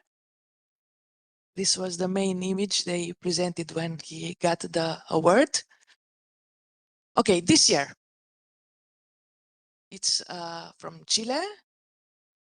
Let's see some of his works. He got the prize for very simple structure. The building is not totally like it's not gonna last forever. It's with some textile materials on the outside. This is a restaurant, was very much featured when they give him the prize. Very simple lines, very few elements, even some natural rocks. And his major work, well, he didn't design the building. What he designed was actually this thing on the top. No, I'm not joking. This is, you can search him up. If you have questions, why was a massive scandal this year about the Pritzker Prize? I'm not going to answer those questions because it has to do with the involvement of Mr. Pritzker in the Epstein files, so we won't discuss that. Okay, so this type of research started to be done in the last years. The public being asked, what do you prefer? So there are studies you will see from major universities up to other platforms. So in this particular study, that looked like this. Okay, what architecture styles is the choice of the majority? There were 8 images shown to the questionnaires. This is the Aesthetic City Commission to Ipsos. You will see that the details also in the article. So the percentage was between 67 and 92%. 67 to 92% people preferred, guess what? The classical style buildings. And then similar studies. They were done all over the world from very famous institutions. Even in Romania was a very serious study done by Dr. Architect Julia Toader. She's also present here in many conferences every year. Up to Reddit, the last thing you see, it's Reddit. So Reddit on the platform, this is a massive platform, we all know about it.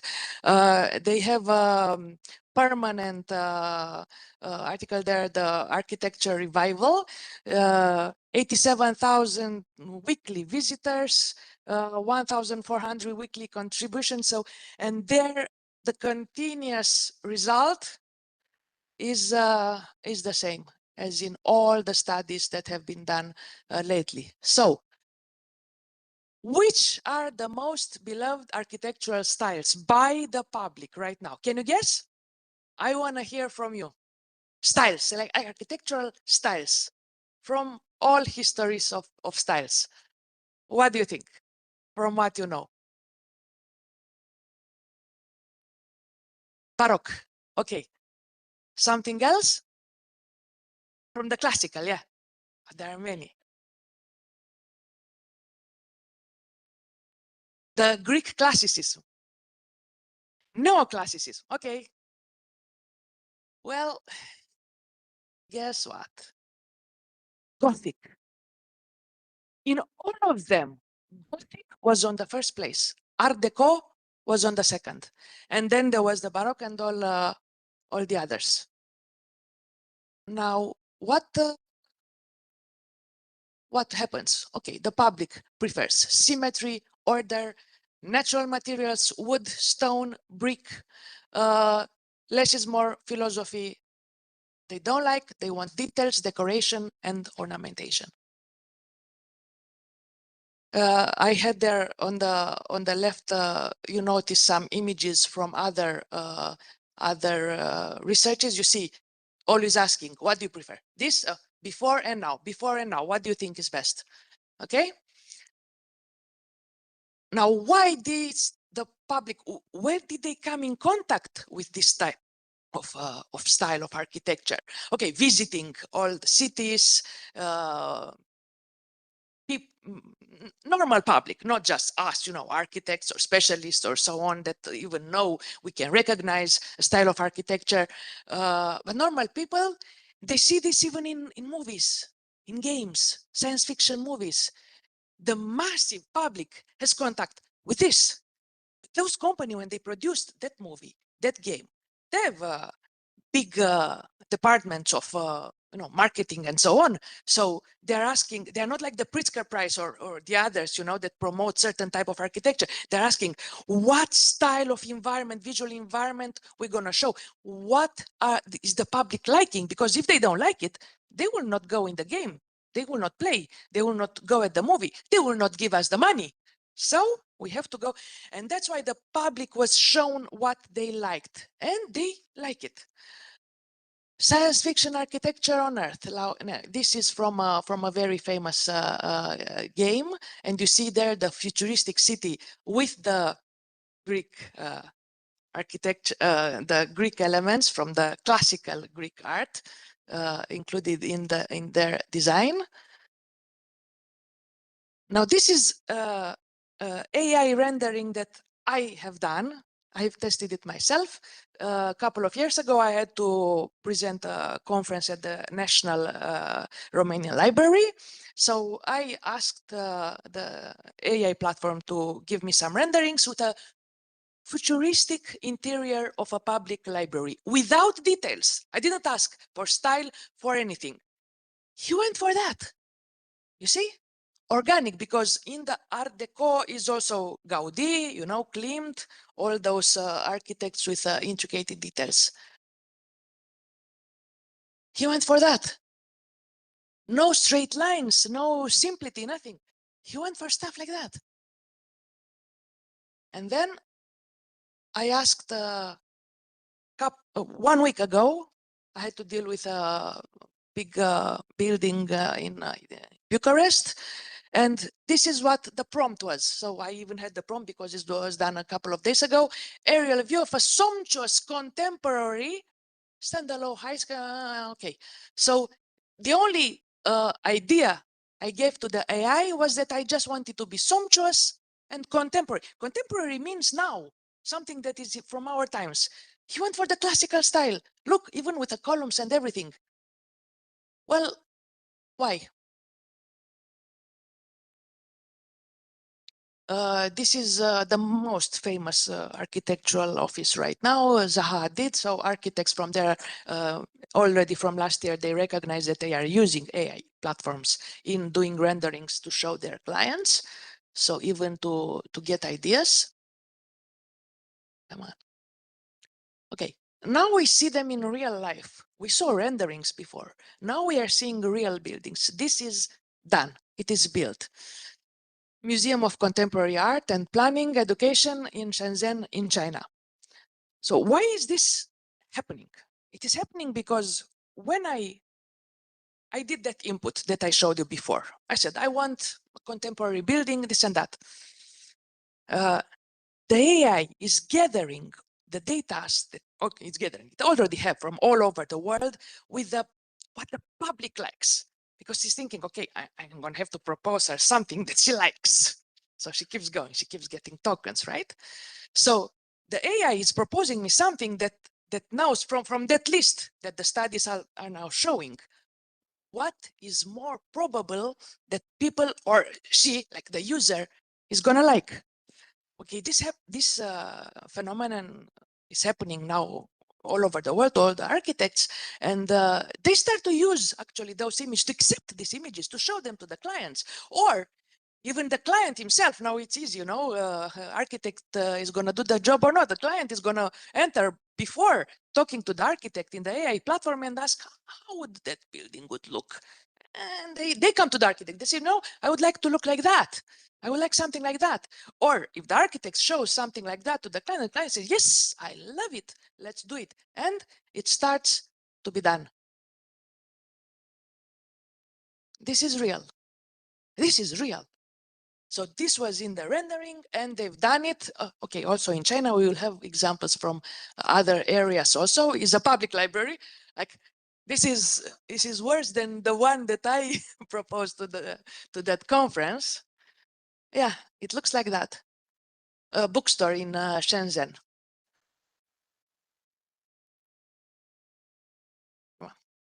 Okay, this is last year in Osaka, the Azerbaijan pavilion. You notice already the reference to the Gothic architecture and the detailing they've put into this.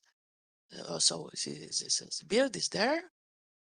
Okay, now this building in Taiwan, you can see on the top render, down is the photo from the reality.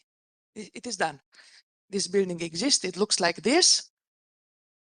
Nothing to do with the building next door. You see more modernist. This is, you see the photo from the terrace, how nice there where the arch is closing by. Now this chart, we all know it, of course, from Anthropic. What's the possibility that AI is going to take our jobs? Here with the red, I have circled the architecture and engineering. Okay, I'm not going to talk about that. It can happen. We don't know yet what the reality will be. Of course, the European Commission, because I work also for the European Commission, came up with the AI Act that was mentioned before, with all the restrictions and everything that needs to be done in order to minimize the risks of AI system involvement. But on the architectural style is already done the change, and is something that is not going to turn back. The same with the major risks. And now I'm going to give the floor to my co-speaker, that is an IT specialist, to tell you his part.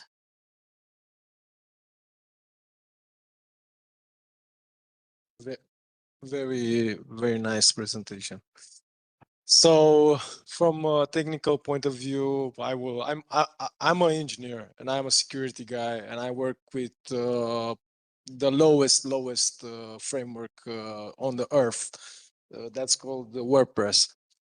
And for 3 years, I developed local AI and orchestration for AI agents. So my main concern now and my main risk is advanced security risk that involves geo. And geo, the marketing guys and the social marketing guys and everybody else thinks that it's so cool. They'll make AI suggest your brand and speak about you, but involves very high security risks. And it's like having a small child right now. Everybody has a small child. The problem now with public IE is that all of us have the same child, and we talk with it some personal stuff and some business stuff. And what we saw like 3 days ago with Anthropic was like this: half of the globe got banned. That's a real problem. Why? Not because the government suggested that it was a risk. No. Because only one person talked with the same child that we have and think and taught it to do bad things. And after like 24 hours, the child was banned. You go in your room, you stay there, you never come out. And that's the solution that the system has right now. But the system doesn't understand that AI right now will have a huge update, and that it's called persistent memory. And when you combine persistent memory with AI and you do it like personal, everybody will have persistent memory in their session of the chat. That becomes a problem. Why? Because it's like I told you, it's like the child. If I thought it and I learn every day, he learns only by me good stuffs, it will only take one bad actor and he will do something wrong. And he will memorize that throughout all his life.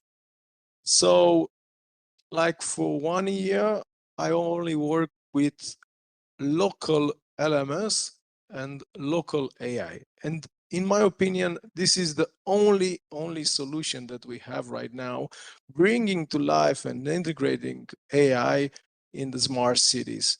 So every government or every public area needs to have local development and local implementation. Why? It's like having a phone number.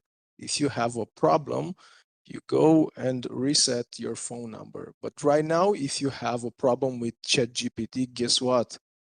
You cannot reset it. It's not in our control. So it needs to be in our control. That's the whole, that's the solution.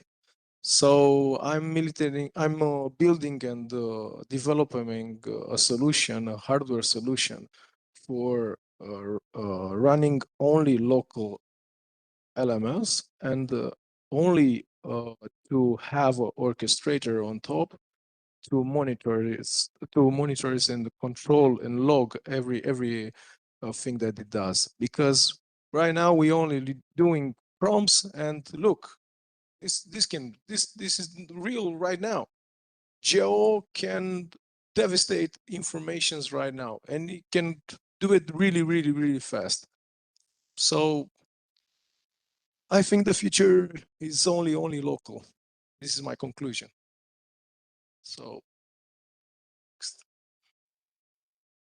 yeah, thank you very much. And if you have one question, I will take it.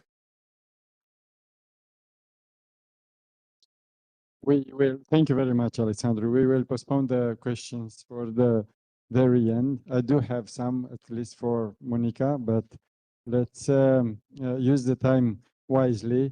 And I'm inviting now again Professor Babin to present Babin et al. You know, like the scientific notes, sort of, when there are many authors for the same paper. So Mr. Babin is presenting a paper titled Digital Product Passports for the Textile Industry, Ensuring Transparency, Circularity, and Cyber Resilience. Please, Mr. Babin, the floor is yours.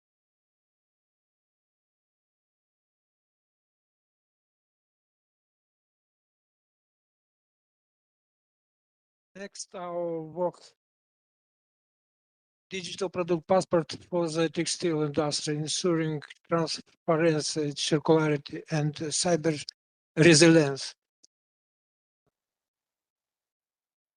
Academic economic study has partnership relationships with Sorentex cluster, one of the largest and first cluster initiatives of in the Republic of Moldova. First meeting when I was presented in this first interactions, and which when was founded this cluster was 2018.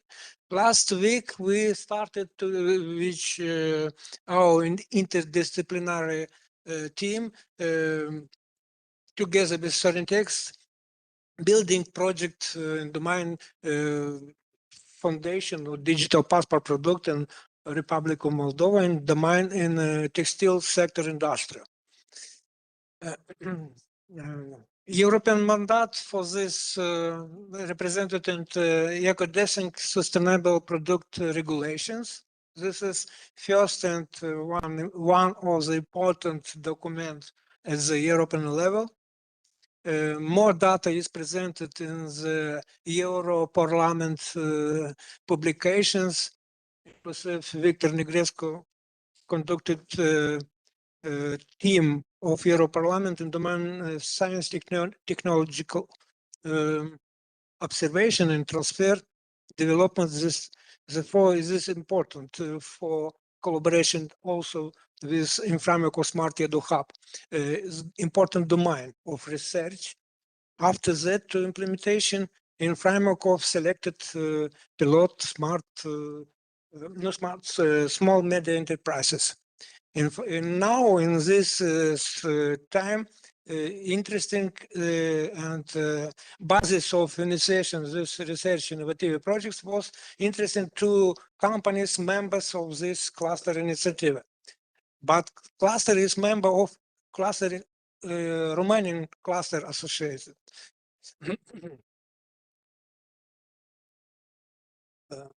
The architecture of this digital passport product is platform digitalized open platform comparable with standards of GS1 standard utilizing global trade intern numbers CHIRPAS 2 and resolve many problems inclusive in domain life cycle scope. Activating of digital set gown to twin. Gown to twin, this is keywords from Asia.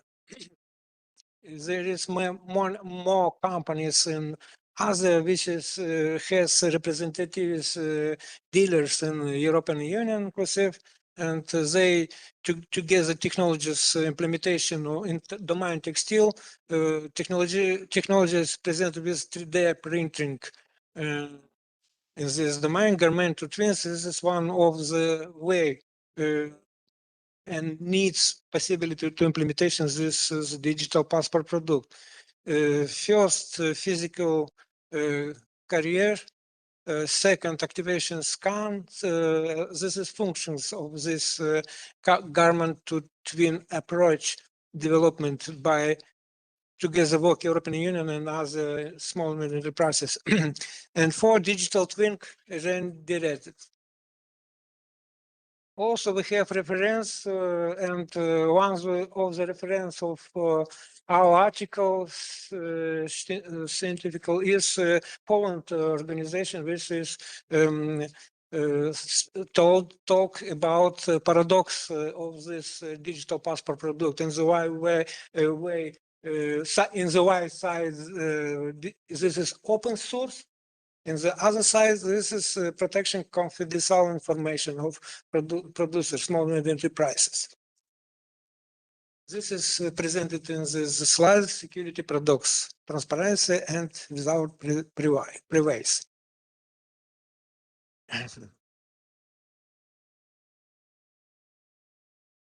This is structuring of solutions which is presented in ISO standards, architecture, but now working group of ISO only 1 year work in domain development of this standard and not is open this standard.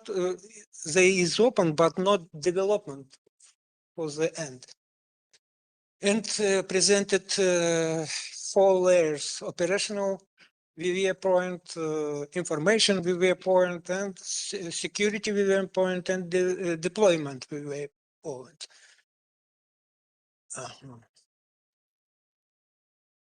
Different HS, data classification pyramid, confidential, authorization, and public HS. Consumers, general public. Visibly data in this public layer is HS. Material compositions, basic recycling instructions, aggregate environment impact, and it's important product for developers, engineering developments, but necessarily work together with specialists in international relations, economic relations. This is set of landscape. More producers of this in our cluster, SNSPA from Moldova, is developed by brand, provide brand of European and other international brands, international level brands, and for this needs they have needs to implement of in the first of all this is digital passport product. Inclusive in Romania, we're looking with our colleges situation in Romania. This domain also is absent practices for implementation digital passport product by.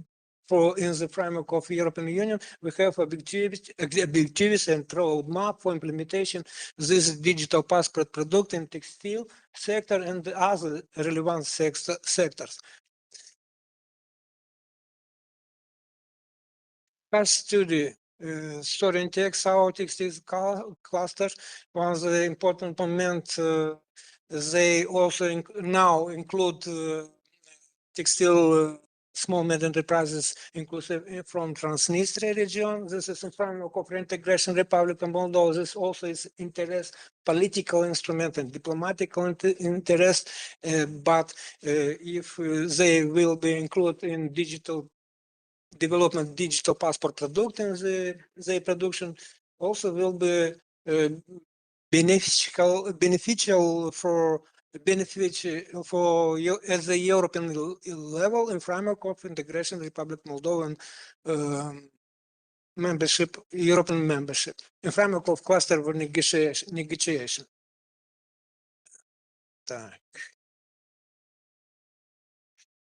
Now, in this phase of research, we work together with 2 companies of this cluster on identification level of digitalization, digital transformation in this pilot, in this small medium enterprises. Not has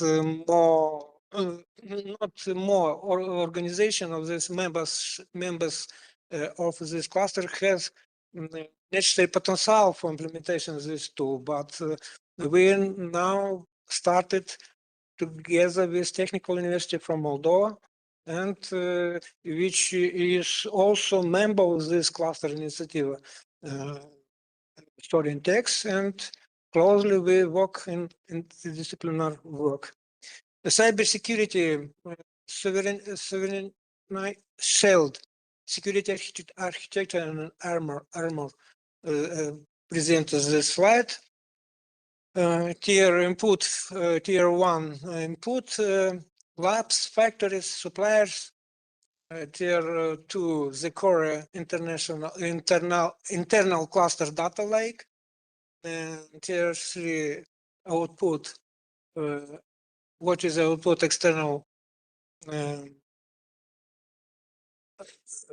API gateway, integration with the customer brand and digital passport product, or more transmit data of immutable ledgers, blockchain, this ensuring that once material certificate is registered, it cannot be tampered with. This is steps,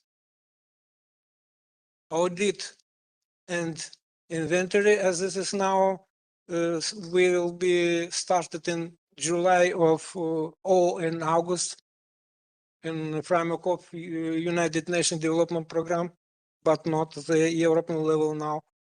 And we have also writing one proposal, short and small proposal in framework Next Generation Internet Program, which is also interesting and important. The next step, format standardization. The next step, pilot API gateway. This is questions we resolve in framework of our research. We're planning only very little information about this digital passport product and the reference. There is at the European level, very little reference for this activities out. Therefore, we have needs and producers have needs to research in this domain. Step integration scale. Conclusions. Short conclusions. I'm sorry, but I am not a specialist in domain textile. The future, but present ambitious opinion of our research group. Future of cyber resilience and circularity. Pre-request for market access. The cybersecurity necessary.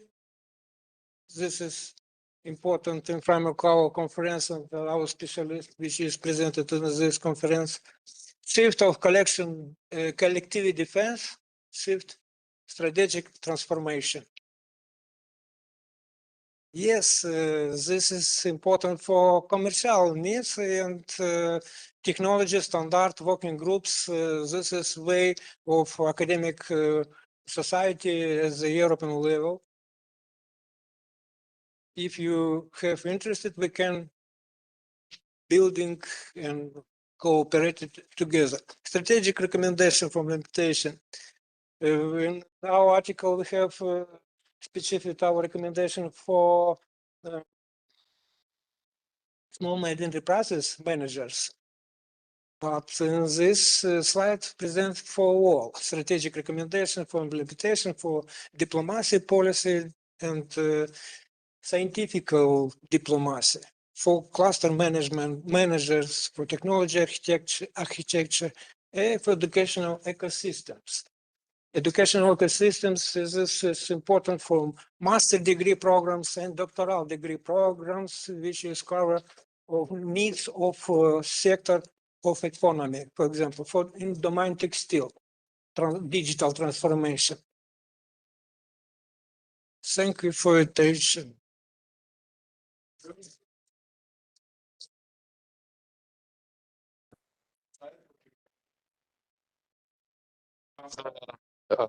Questions for the very end.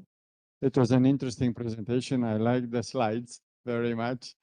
It's they give with this AI, we also managed to provide the insights of the article, but also to present it in a very catchy way, I would say. So it really catches your eyes and keeps you focused on the topic. Thank you very much.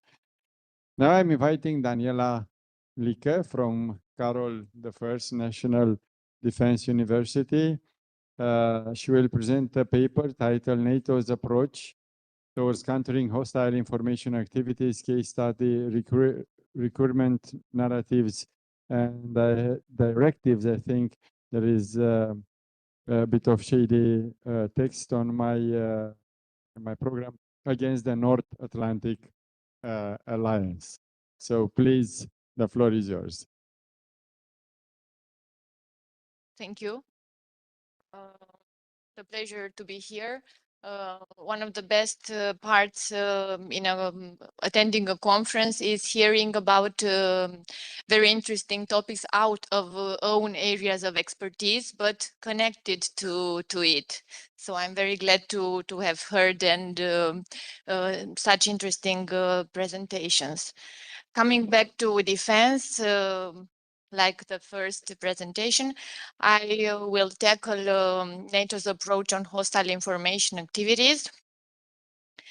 I will start with, is it possible to see the slide on the whole screen or not?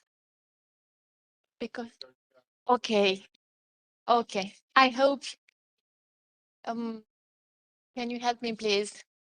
Thank you so much. Okay.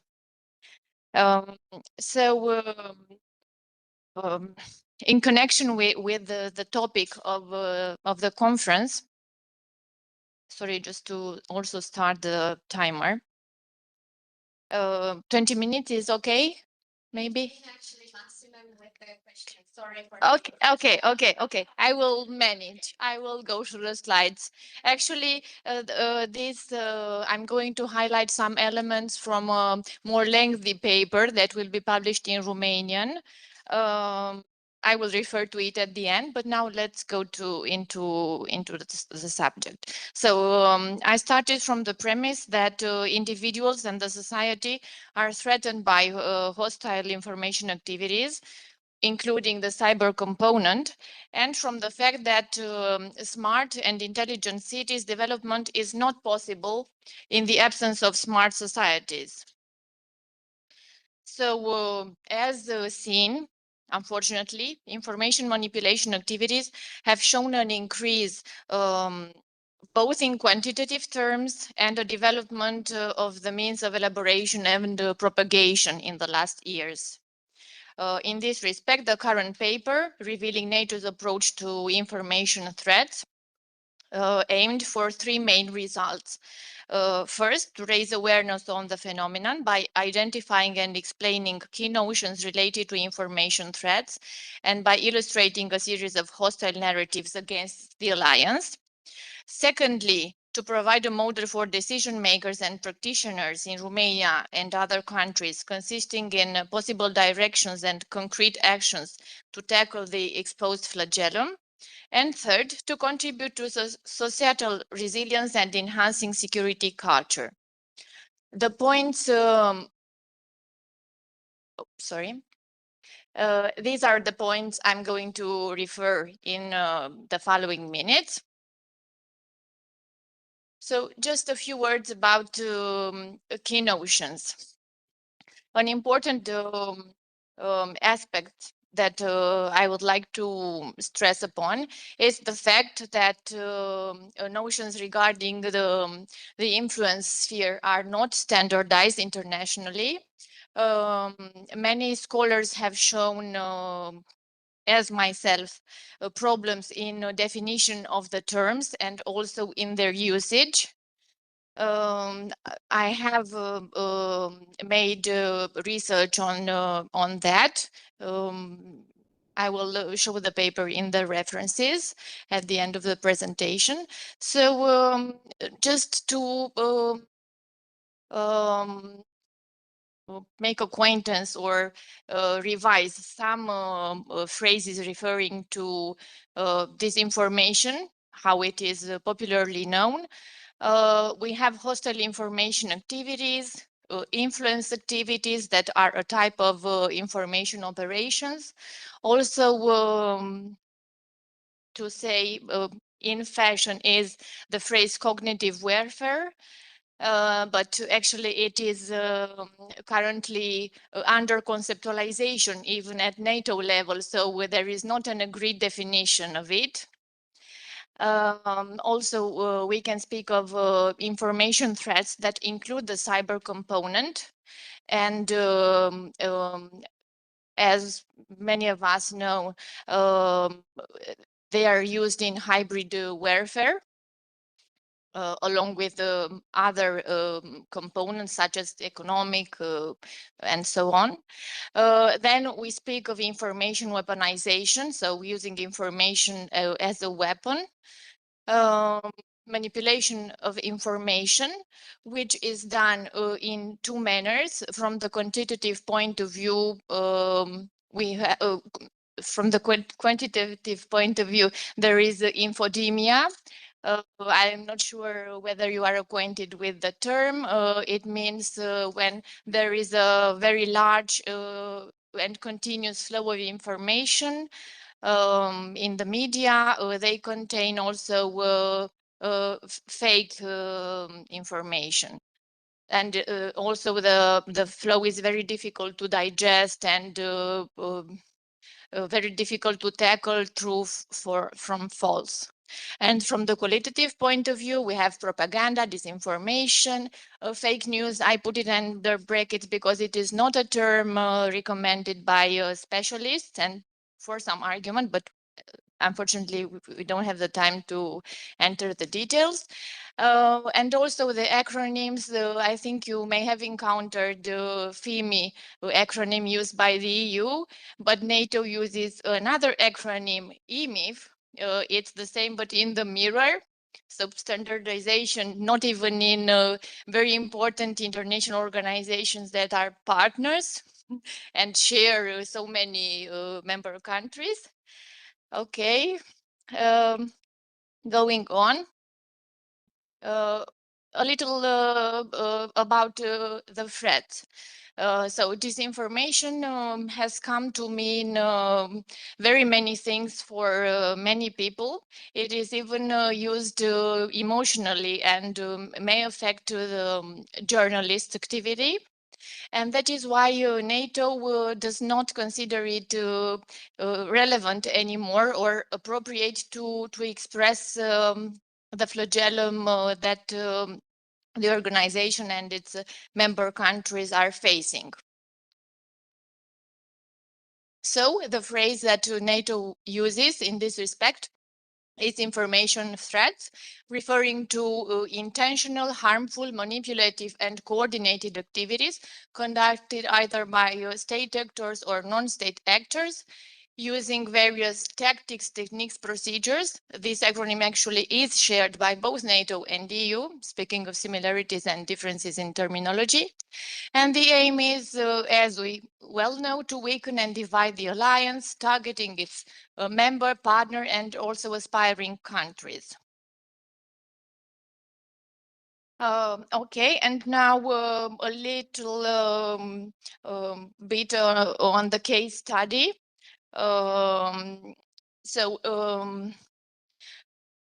limitation of the research consists in the fact that following European decisions, starting with the Ukrainian war, there is no access to Russian origin media outlets, starting with the 2022. Also, I do not know Russian language, so this is another research limitation. And consequently, the documentation was made based on NATO and EU sources mainly, so Western sources. You can see on the slide 8 recurrent narratives directed against the alliance. elaborated by Russian media outlets. So just a few words after analyzing these narratives. NATO portal calls them myths. And we can see that among the messages, some relate to the general activities of the alliance and mainly concern the topic of enlargement, statement 2, 6, and 7. But most of them, actually all except for statement number 7, are in connection with the current war in Ukraine. And NATO is portrayed as an aggressive actor and is perceived as a threat by the Russian Federation. Narrative number 7 regards Russia's desideratum that Ukraine should not become a member of the alliance. Also, in connection with Ukraine, the first message shows that the country would be used as a proxy actor by NATO in the current war. In order to combat these hostile narratives with strategic valence, the organization also provides a series of clarifications and explanations, naming them facts to respond in response to myths, having the role of exposing and debunking Russian disinformation. Going further on, I am entering the main topic of this presentation, just to say a few words as much as synthetically as possible about NATO's approach. So based on the various electronic sources belonging to NATO,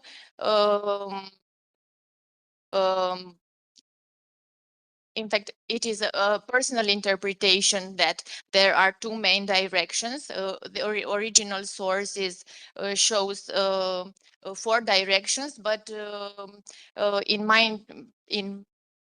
my opinion, they are more clear presented like that.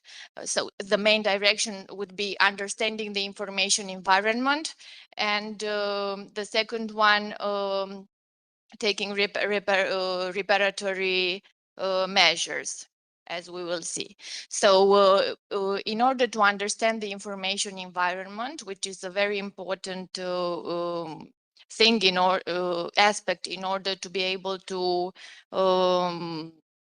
defend against the threats, this is done by monitoring and evaluation. This is a very complex process. Unfortunately, the image is very small and components cannot be seen. But in the official document, it can be better seen. Okay, related to this direction. Assessing the information environment, as I said, is a complex process, and it is based on especially trained personnel, on repeatable processes and technologies. The Alliance uses both internal sources, also sources coming from the member states, and also external sources in order to be able to monitor. This is a continuous process. Experts are analyzing information in order to identify cases and sources of information manipulation. A model that is used is called ABCDE, and it is based on understanding the actor and behavior, also the content of the hostile information, and assessing the degree and effect. Monitoring and assessing the information environment contributes to a good situational awareness by the Alliance. which organizes and implements public communication activities based upon monitoring. The Alliance also uses, in this respect, lessons understood and lessons learned.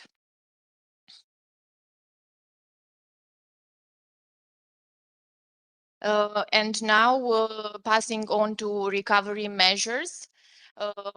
These are meant to prevent or contain or mitigate hostile information incidents. A main characteristic of these is that they are public-centered. And I made the difference between two types of measures, depending on the time framework. So they can be reactive measures, exposing incidents after the attack, and also proactive measures. So to prevent the effectiveness of information threats. All these measures should be taken continuously, and they are also done simultaneously with the monitoring and assessment of the information environment. All in all, the organization has short, medium, and long-term actions in order to tackle the information threats. And the aim being to strengthen resilience, both of the organization and of member states.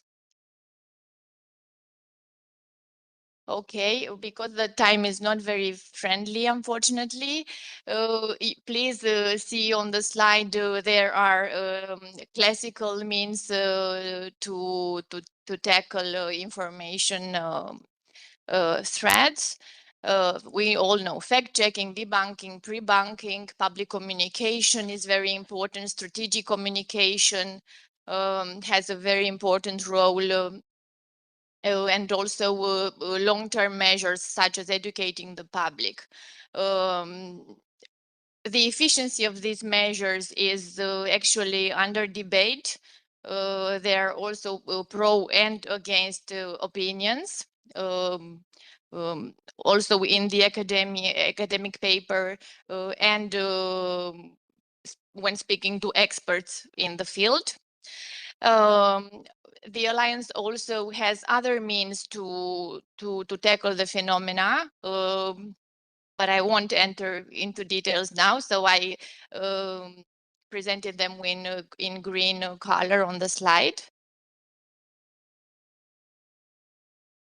Okay, AI is used, as it was previously said.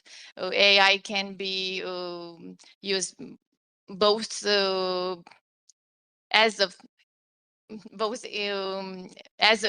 threat and to repair in response to threats. Okay. Regarding an Article 5 response for a cyber attack or for a hybrid attack, I thought this is an interesting topic to include. Documents say that it is possible, but only on a case-by-case assessment. And this ambiguity shows it is actually a strategic ambiguity in order to deter enemies. NATO also provides 5 simple steps guide for people in order to prevent disinformation, and that is to check the source, the tone, the story, and the message, also the images and own biases when confronted with a piece of information. And to conclude, I would like to stress some very important ideas, in my opinion. Given the magnitude of the phenomenon, information threats require a multidimensional, structured, and coherent approach, both at the alliance level and from each member country. and not only at the level of entire administration, but also at the level of the society, whole of society and whole of government concepts. But this should not remain just catchy phrases. Vulnerabilities need to be addressed by each member country. And at the level of Romania, from what I observed, it is necessary to make some legislation developments. So an approach regarding legislation to elaborate and implement legislation regarding information threats, and also I think a better coordination between the political and the military factor is necessary, as in the previous years we have seen some contrasting strategic communication coming from the Prime Minister at the time and the Chief of Defense regarding a possible attack on Russia upon our country. And just please, if I may, just another minute. I said I will point to some reference, but maybe if someone is interested, we can talk during debates or in the break. I would just like to present, if it's possible, some of the publication that the center from where I come provide. We have an international conference. If you are interested in the field of security studies, we also have a journal indexed internationally, so we can talk and maybe cooperate.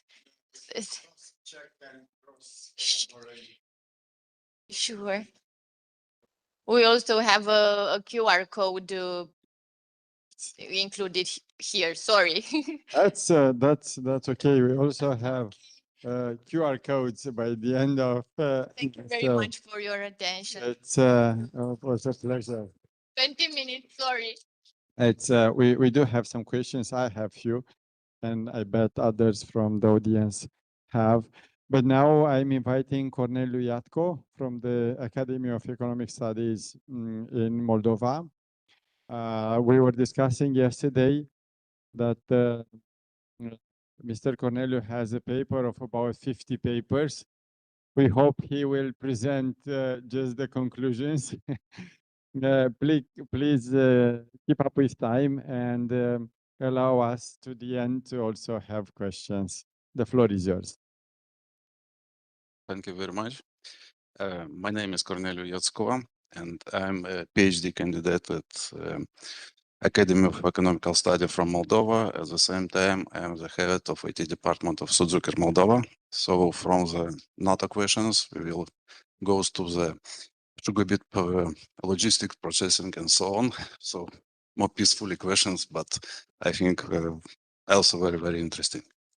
So today I want to present, I will call this cross-disciplinary industrial case study that represents the cumulative of near 3 decades of technological, academic, and operational evolution. So we have started 1998 when Suzuki Raji concern comes to Republic of Moldova through the acquisition of 5 local sugar factories. So through 2000, operation expanded strategically with the establishment of the enterprises Agro-SZM, it's agricultural production, and Agro-Credit is financial and lending, at which point we began to view our entry information perimeter as a single indivisible organism. So today in 2026, we have achieved a high level of digital maturity, where the physical laws of the processes automatically close all control loops from the bottom up, edge to control, upon the recording of transactions at the control points. Today, I want to present only a small part of all this infrastructure. Especially, we will talk only the raw material logistic perimeter, the harvesting transport, and reception of sugar beet, where we have implemented the most advanced method of mathematical modeling and artificial intelligence. The next one. Yeah, okay. So the specific of nature of the agro-industrial logistic demands a rigorous mathematical description. The speciality distributed structure of the regional supply chain is formalized as a directed multigraph. We have decomposed the set of heterogeneous nodes into 4 disjoint technological echelons, the set of raw material, the generating fields, the field-based temporary storage buffer zones, the factory accumulation buffer zones, and the industrial processing nodes. All states and parameters within the system are updated in real time upon the crossing transactional checkpoints.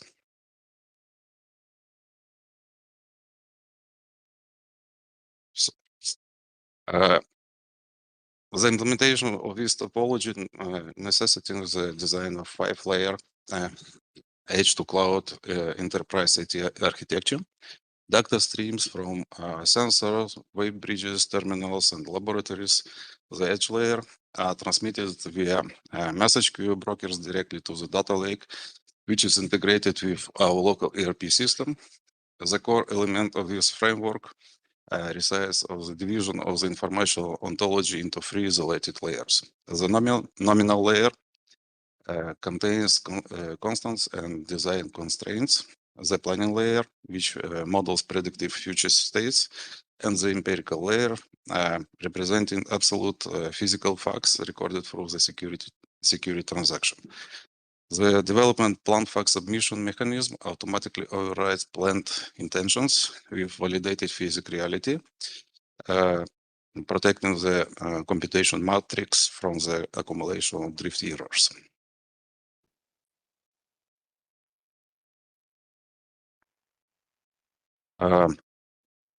The transition from the traditional push-based logistic to a pull-based system is achieved through a profound adaptation of drum buffer road methodology to dynamic constraints, conditions, shift and bottleneck check. Unlike classical industrial application where the bottleneck remains fixed, within our framework, the drum is not the static capacity of the processor factory. Our algorithm computes on a daily basis the actual minimum throughput capacity across the entry supply chain. Whether it is the field capacity of the harvesters, it is loading speed of the loader complexes, transit logistic of the heterogeneous fleet, or is diffusion capacity of the factory.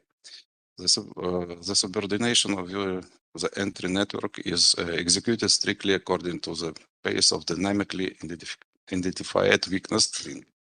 The buffer represents the strategic stock position at the factory and in the field to shield the dynamic constraints from the stochastic perturbations.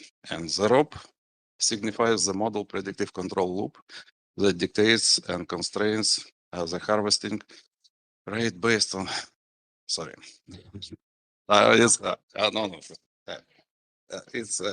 It's first my First conference? Yes, at this level. So I think that I will present. I think that I will represent this. So I am like a PhD candidate. It was yesterday day for PhD candidates, but you put me for today. Sorry, just. Yeah, thanks. Thank you so much for being with us, right? And just take your time. And if you, just say a few words without, minding the slides, that's fine as well. Okay, thank you very much. Yeah. So the rope signifies the model predictive control loop that dictates the constraints and harvesting rate based on the absorption capacity of the dynamic bottleneck. Yeah. To overcome the high dimensional complexity of the NP-hard nature of the global model, we developed a 3 phases optimization heuristic. In phase 0, it's macro balancing of delivery volumes is performed while ensuring supplier equity regulations. In phase one, radial sweep algorithms is applied for the spatial decomposition of the graph into local clusters. In phase two, the micro-routing of the heterogeneous fleet is computed. An essential aspect is that within the shifting bottleneck procedure, we precisely calculate the dynamic drum of the system, having the automated synchronization of the entry supply chain network.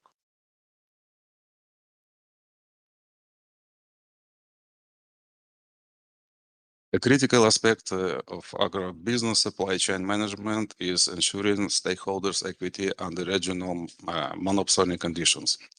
Early harvesting reduces crop weight, and whereas delayed harvesting exposes the cultivation of frost risk and high impurity levels. The system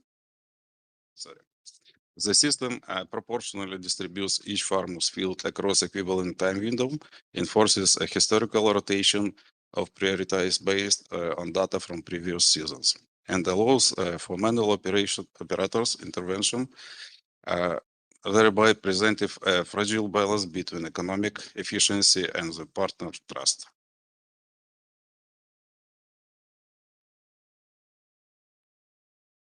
For predictive give me a test on that one. I don't. Yes. All. No. No. All these algorithms, all mathematics, and all. Yeah. Not only in the paper is an open on. Is. Sergey. All this. All information which I can provide, just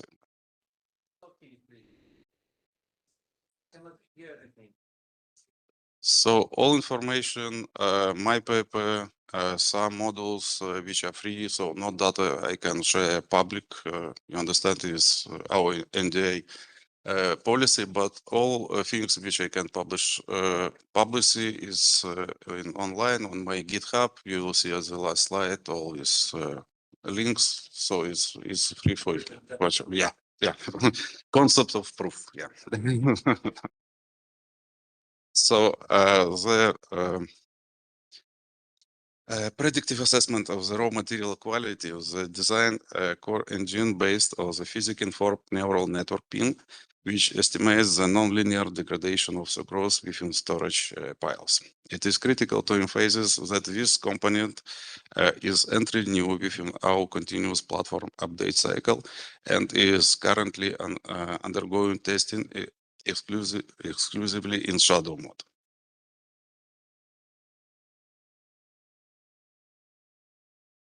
The transposition of the estimated sucrose degradation rate into a financial penalty coefficient within the objective function of the MILP optimizer constitutes the core of the smart triage concept. This represents a synergy we plan to achieve in subsequent season. The system will instruct the transport fleet to bypass closer its table plots in order to prioritize the evacuation of the pills that, according to the PIN predictive analysis, face an imminent risk of the self-healthing and decay. Consequently, logistics becomes an active instrument for safeguarding industrial sugar yield.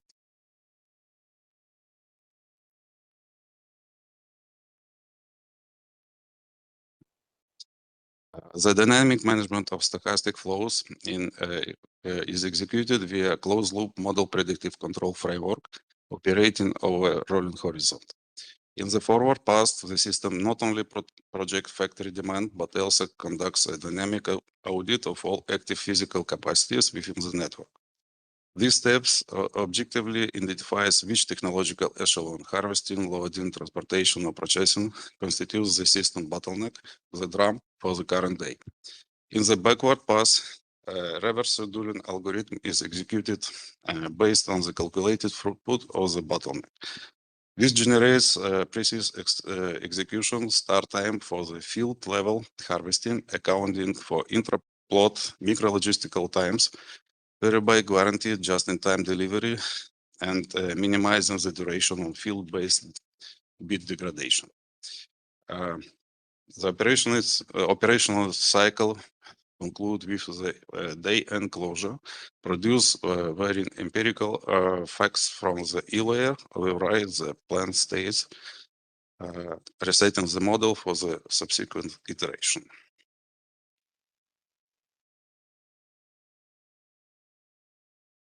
So these are our figures. To validate our digital twin, we select an 11 empirical horizon spanning from 2015 up to 2025, which takes around 180,000 actual logistical transactions. So I select this amount of data because till the 2015 we had another version. So in 2050 we executed a major technological modernization, and we are done manual barcode scanning and implemented an RFID identification system at control points. So unifying data schemas and structures with a central database. We're using Oracle, so it's our own software, so we developed by ourselves. And data prior 2015 been less detailed and structurally distinct. So this is why I take only 11 years, but in the fact we have data since 2003 collected. The results, it's only 3 in paper, a little bit more, but here the 3 main results which we take. So the first one, now the current studies estimates average truck awaiting at the receiving points as the factories. It's from 25 up to 50 minutes. We have less than 14 minutes. So it proves rotation, number of rotation executed by a single truck in one season. So in 2015 we had around 91. Now we increase up to 219 due to intelligence shuttle routing based on DBRP's daily requirement for active trucks decreased up to 41%, and total transportation costs were reduced by more than 18%.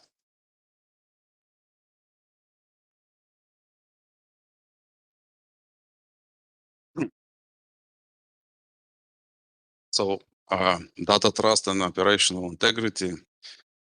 No mathematical optimization holds well without a guarantee of input data integrity. So we have implemented a cyber physics Pokayoke concept at the edge level.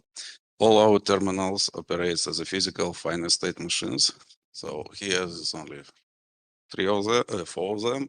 So the main is weight terminal, weight bridge terminal. So the weight is recorded only upon RFID identification, the clearance of infrared perimeter barriers, and stabilization of scale suspension oscillation within a tolerance threshold of plus minus 10 kilos. We are 2 years we don't use this system, but before we have implement the identification friend of FOIA algorithm. So we had a problem with our concurrents, and we elaborate with identification friend of FOIA and on loaders. So it was installed on fields, and system automatically identify unauthorized external trucks within the loader perimeter. So laboratory analysis data regarding the dirty and sucrose content imported automatically directly from the equipment controllers, eliminating the human factor and reducing manual data processing more than 80%. And crucial indicator of the managerial maturity is that top executive leadership no longer awaits or requests ad hoc reports from the line managers. We are using a Power BI dashboard, so all our main reports are published on these dashboards, including not only facts but plan. So we have rigorous plan versus fact analysis. Unfortunately, I cannot put here in a presentation, but who is interested and want to see, I can prove this by show this sum of reports by phone. So they are online.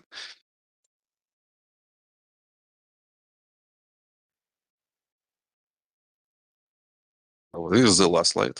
Yeah. So here you can see two QR codes. The first one is a link to GitHub. So it's open one. All information which you have present here, this presentation, my manuscript paper, and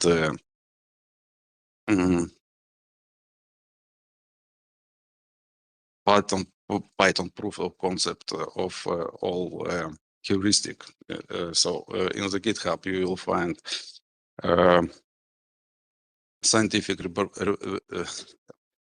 reproducibility of research, the core computation algorithm of mill forward backward scheduling core, and the advanced pin training model have been isolated into a standalone Python proof of concept. All these materials you can you can use it whatever you want. And another link, it's who is interested can open. It was done more than 7 years ago. There are it demonstrates how a system operates in real world environment. So you will observe the trucks continuously passing from the physical gates at the weight bridge, guided exclusively by traffic lights without any human operation present on the site. So it's thank you very much, and sorry for it. It's first one. That was a great paper, and of course the presentation was the same. I already got into the GitHub, and I see I had some questions though, but I find my answers here already, some of them at least. Anyhow, we will put that to the very end. And now I'm inviting Professor Gabriel Lazar et al. To present their paper, QR codes on fiscal receipts as post-purchase. Everybody uses now a QR code, right? A digital infrastructure, the Romanian legal context, comparative practice, and service design opportunities. Thank you very much for being here with us again and again and again and again, and hopefully you will be in the future as well. The floor is yours. Thank you very much. I am happy to be again here. I hope that it not will be the last time to participate in your conferences. My name is Gabriel Lazar. I represent here Ascendia, an edutech company here in Bucharest.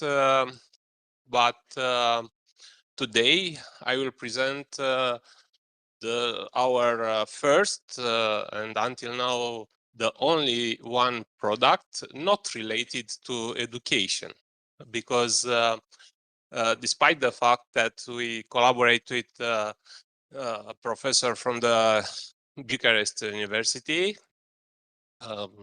professor from the educational science faculty, this product of us is related to the possibility to use your phone to make a better use of warranty for the bad products. Okay, the QR codes are everywhere. We saw it already on several presentations until now today, and not only. The QR codes are used in many domains. Right now, I will discuss only about the use on fiscal receipt in Romania, and not only. And the first idea, it's that the receipt, the fiscal receipt, it's changing its nature, because it's not only informational, but now the receipt has the possibility to contain a lot of other information. According to the laws here in Romania, starting in 2024, it's a process in development right now to put such QR codes on every receipt we receive.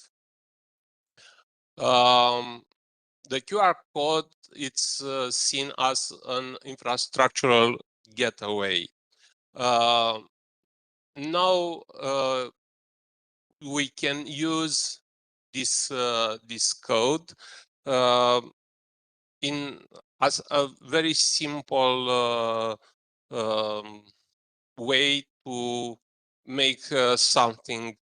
For example, in many restaurants right now, you can use the QR code not only to see the menu, but also to make the order, to pay. And this use of QR code can be seen as having other application just using this receipt. In Romania, the information behind this code is very simple. It's kept very simple, but the idea, it's not what is the information from the receipt, but what can we do with the information behind the receipt. And this is the most important thing related to security, because we talk here about cyber security. It's not important to put a lot of information in this QR code, but to have such information behind the QR code. The information that can be accessed in a proper way, in a secure channel, and I will show you something right away. Okay, about our study related to this presentation, we had 4 objectives. First, to see the legal framework here in Romania. After that, to compare the framework with what is happened in the world in this area. The third objective was to find possible applications for the use of the QR code, and the last one, to see something about adoption, security, interoperability, and so on. Okay, the history in here in Romania, it's starting in 1999 with the first legislation related to the obligation to use the fiscal electronic cash register, and after that, I presented already the first law 2 years ago, the necessity to put such a QR code in the fiscal receipt. We are now in adaptation window, and theoretically, at the end of this year, that become an obligation for all the stores to put such a QR code on then receipt. What it's on that QR code according to the Romanian law. We have the date and the time of the issue, the receipt identification number, the number of the receipt, and the fiscal series number of the device that printed that receipt. As we can see, there are not other information related to the value, the amount on this receive, about the products, and about the person that buy the product. Okay. According to our study, this type of QR codes are widely used at this moment in the world. Only in Europe, at least 17 countries use this type of QR codes on their receipt. And we choose for our analysis only 4 because there are different modalities to implement this use of QR codes, and only 2 from Europe and other 2 from Eastern Asia and from India, from heart of the Asia.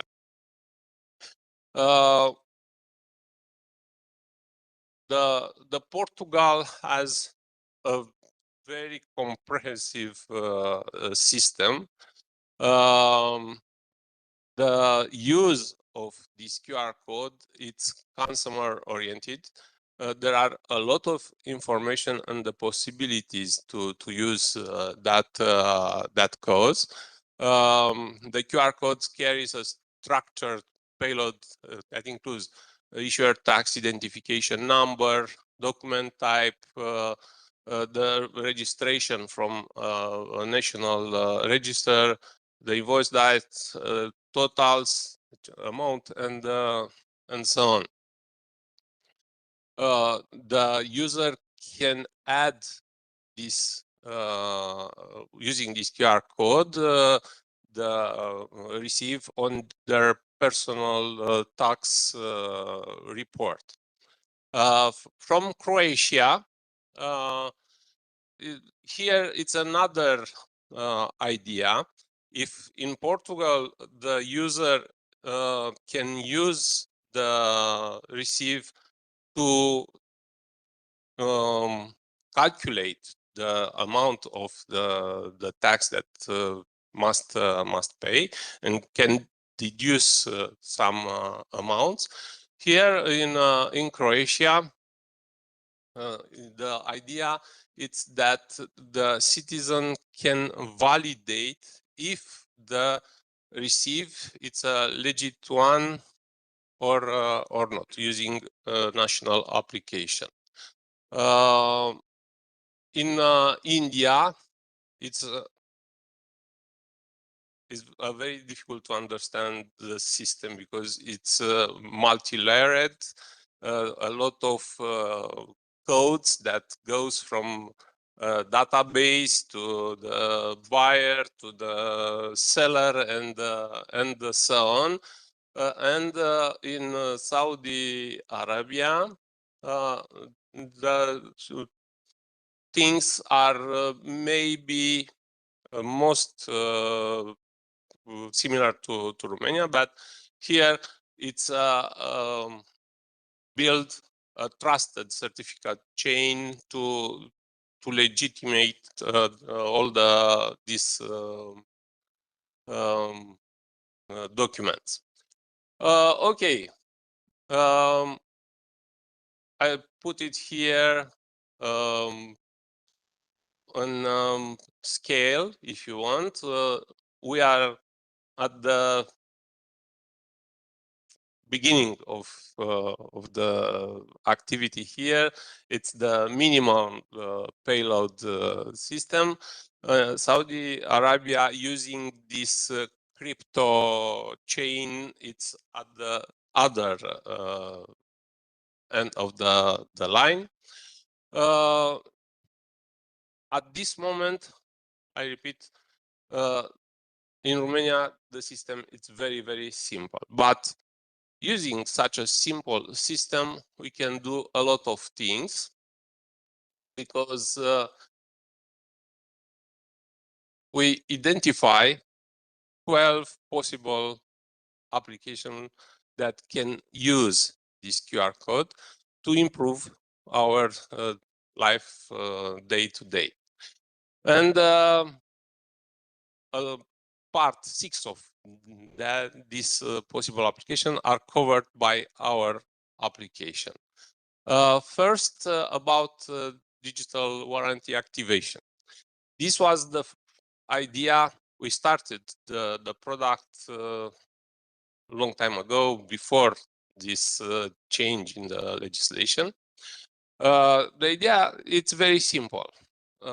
Many of us buy, I don't know, electrical household appliances, different instruments that carry such warranties. If such an instrument it's broken, I don't know, after 1.5 years, you must change the documents from 1.5 years ago, where to find the invoice, the other documents to see how you can claim your warranty. It's difficult sometimes. Not everyone keep a very good order in their documents. It's easier if you scan only the QR code from your invoice, and with an app in your phone, you have all the information regarding this this warranty. Another possible application. Okay, it's the return and exchange policy. Here, it's an idea that that we find almost 10% at this moment of the return and exchange products are fake. It's an entire industry almost with people that can fake printouts, use fake printouts, edited photograph, and so on, to claim such returns and exchanges.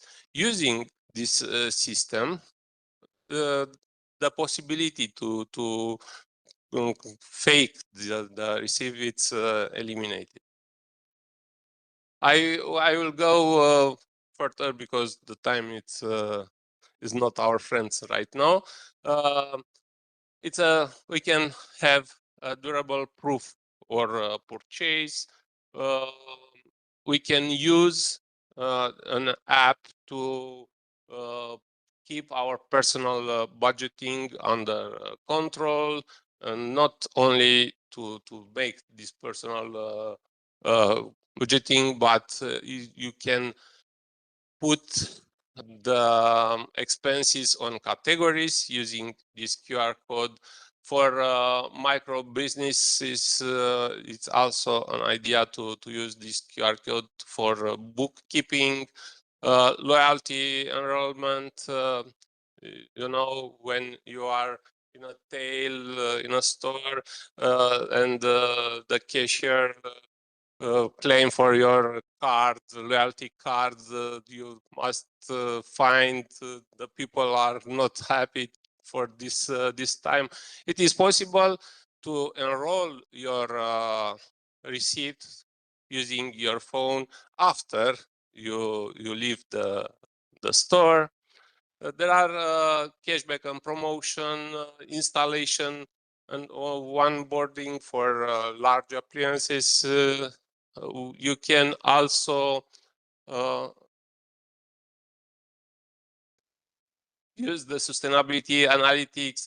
There are a lot of applications. Right now, it's too fast. I identify 6 of that possible application that are covered by our app. Our app, it's named e-Garanție, a warranty in English. Right now, the application can be used. It's in testing right now because we have in that application something that it's not covered by the majority of applications that are used right now. The majority of them regarding the warranty only keep information about warranty, but our application also have an sector, an part related to repair, service, and other operation related to this. Okay. We identified also 6 structural constraints. First, the narrow legal payload. The information from the QR code. Sorry, what's happened?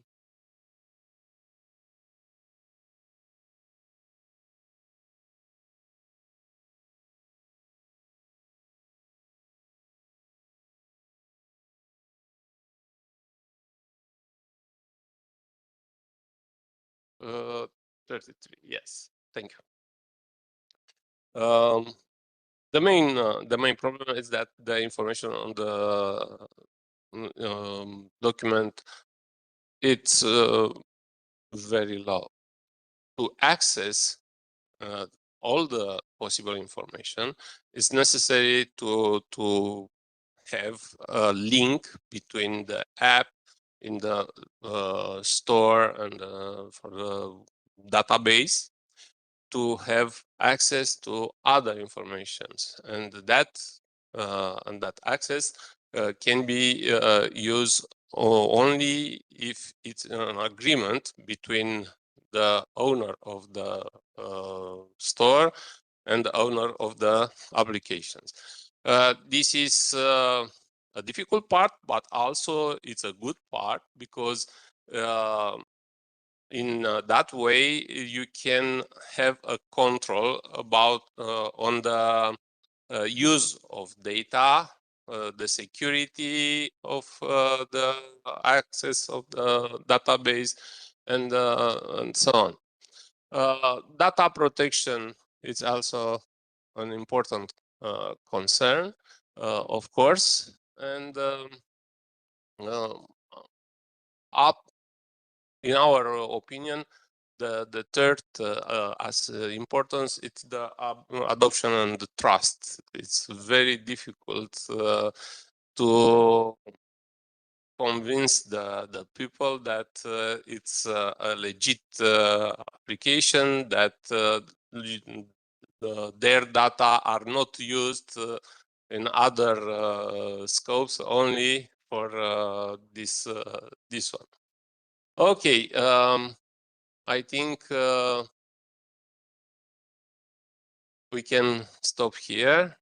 I put, of course, at the end a QR code to direct into our application, but at this moment it's not open to make new accounts. But when will be, I will announce you. Thank you very much.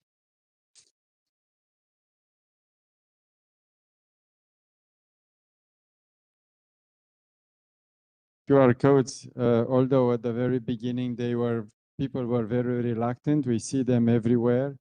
So I think the trust in QR codes increased a lot. I'm inviting now Ioana Dojanu from our university to present her paper, Integrating Compliance into Corporate Lobbying in the Banking Sector, Rules of Conduct or Conflict or Conduct. Hello, thank you very much for introducing me. Today, I will talk about compliance. It is an activity that I know because before I was a teacher, I was a compliance officer and anti-money laundering officer in a French company. So, I will talk about banking compliance, corporate governance, and interest representation or lobbying. And my case study is Societe Generale Group, is the most recognized group that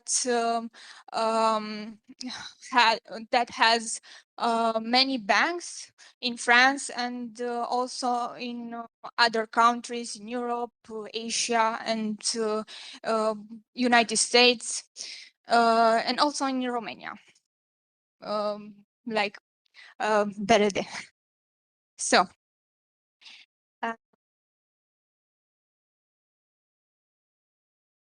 first of all,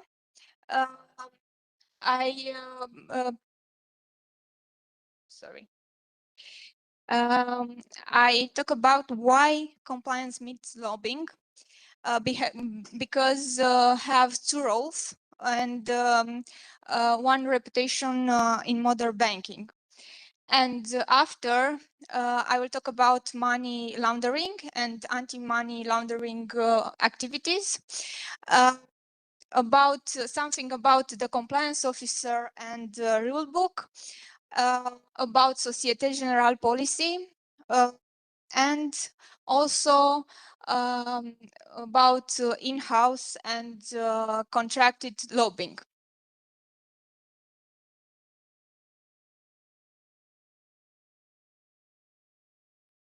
Okay, for a bank, exists two pressures and a reputation. It's not important that is a bank or a group of banks like Societe Generale, but they have three functions. First function is that a bank is a gatekeeper, and it must keep the proceeds of crime, drugs, trafficking, and terror out of the financial system. The second role is that a bank is a rule shaper, and in the private sector, the bank lawfully seeks to influence the very regulation must obey through lobbying or advocacy. And the third role is that they keep one standard. It exists a single code of conduct must discipline both activities. Integrity is the thread that ties them together. And I have something to say about Societe Generale. Societe Generale Group agreed to pay around $1 billion of dollars, not million billion, of dollars to the United States Treasury Office of Foreign Assets Control in November 2018, because the group settled the United States government for violating United States economy and because they proceed in thousands of transactions through the United States financial system on behalf of entities located in Cuba and other heavily sanctions country that have embargo for something for such things. And also, Societe Generale, according to public records, confirmed that spends around 1.5 million of euros annually on lobbying in the European Union. The group details its advocacy activities and expenses in the European Union Transparency Register, targeting institution like the European Commission or European Parliament. So they have powerful industry in lobbying. So I will talk about the activity of compliance. That is the act in line with laws, regulations, internal rules, and ethics, protecting trust, reputation, and the license to operate. The activity of anti-money laundering represents the laws, controls, and procedures that stop criminals mask illicit funds as legitimate income. The other activities combating the financial is not activities must or more a process combating the finance of terrorism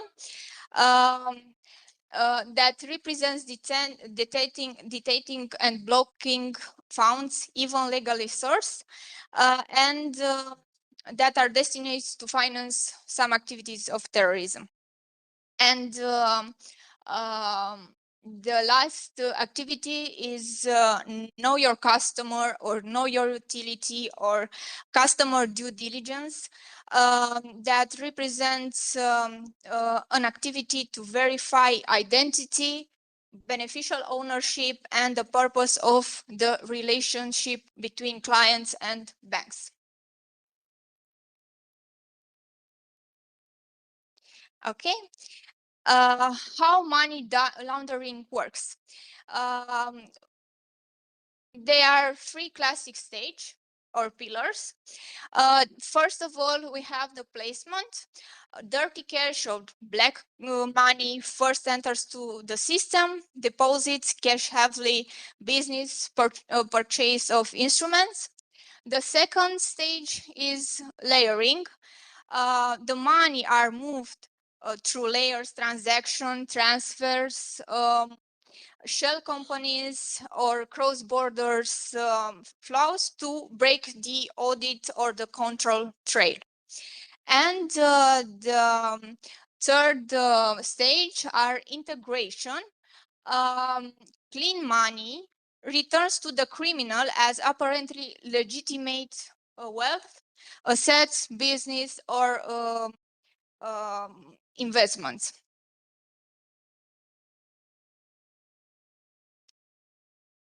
Okay. What are the source of black money or dirty money? We have four sources. Primarily drug trafficking,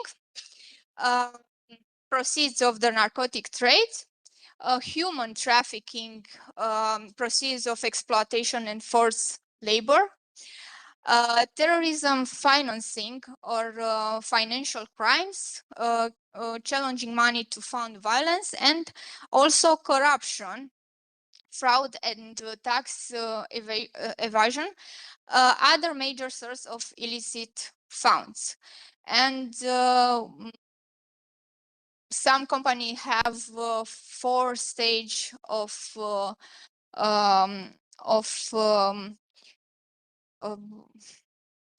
I have a no, not policy. First stage of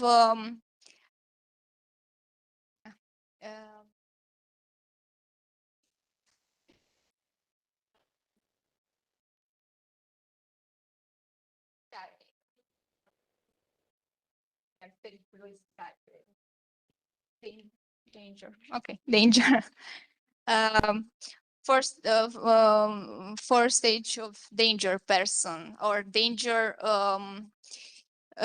yes, activities or profession, and politicians are the must. It's I don't know, lab 1, 2, 3, and 4, and lab 4 is much danger for all of the banks because they are most near to corruption, or they have more influence than other people. Okay.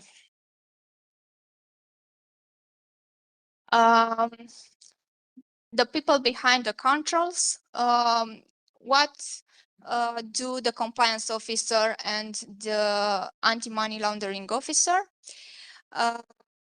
First of all, designs and runs the risk based on anti-money laundering program and risk assessments. Know your customer officer for risk clients, and this is PEP, a politically exposed person. Ongoing transaction monitoring and sanction screenings. File suspicion transaction.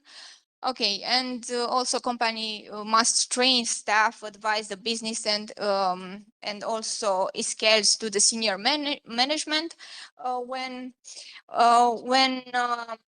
compliance officer see the danger or a thing that is not okay, they must reporting to her or his senior manager. Okay.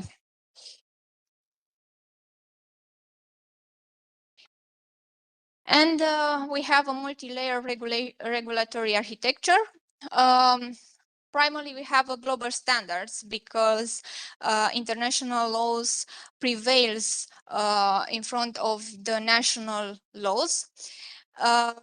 And after global standards, we have a regulation at the level of European Union.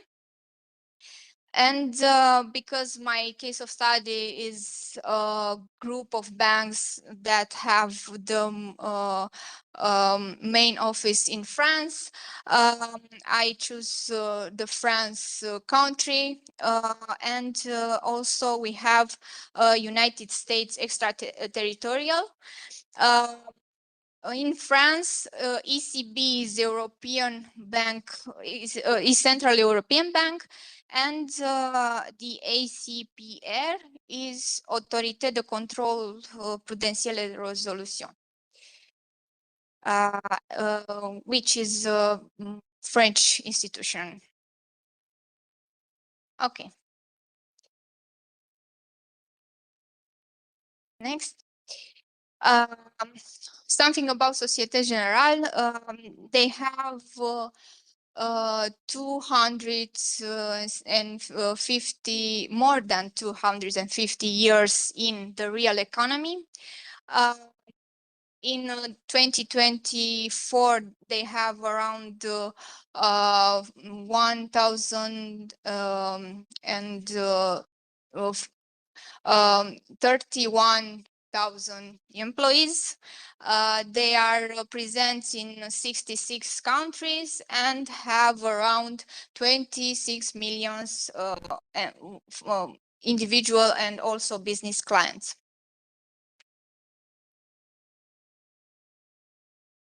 Okay. The activity of compliance as a part of the group strategy. They have an independent compliance department that reports directly to general manager. They have specialized codes about anti-corruption and influence peddling code, a tax code of conduct, and also they have a group code of conduct translated into 24 languages.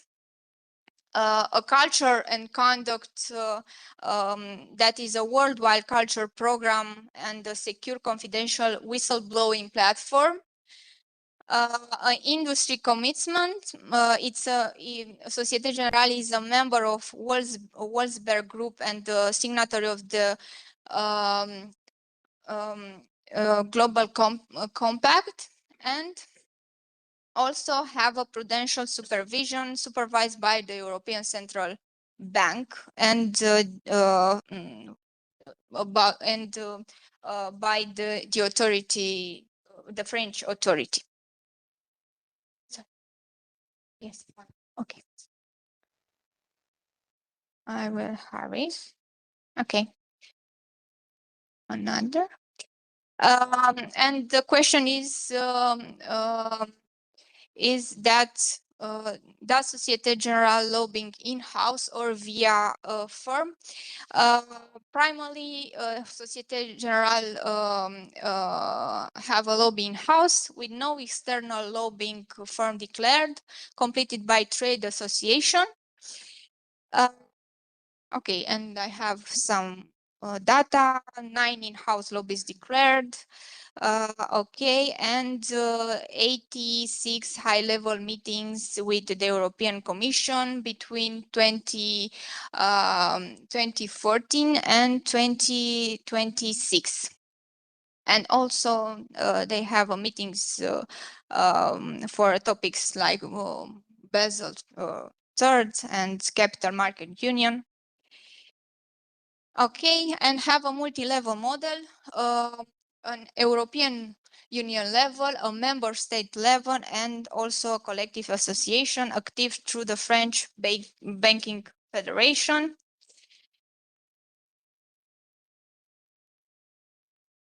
Okay, rules of conduct. They promote transparency and registrations, an honest representation, accountability, and finally the conclusion. Societe Generale have a compliance and lobbying that are two phases of bank integrity, governed by the one code of conduct. The role of compliance officer is a public interest gatekeeper against the proceeds of drugs, trafficking, and terror. Okay, and it's important to mention that Societe Generale have the second settlement shows by the Office of Foreign Asset Control after the first was Elf Cosmetics. Okay, in January 2018. Okay, and the last conclusion is that Societe Generale lobbies in-house with no external firm, plus via trade association under European Union and French transparency rules. That's all. Thank you. And you have a question?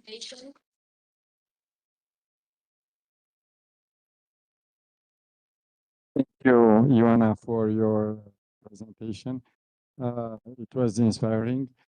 I have some questions. I had some notes here. Let's hope that we will have time for the discussions.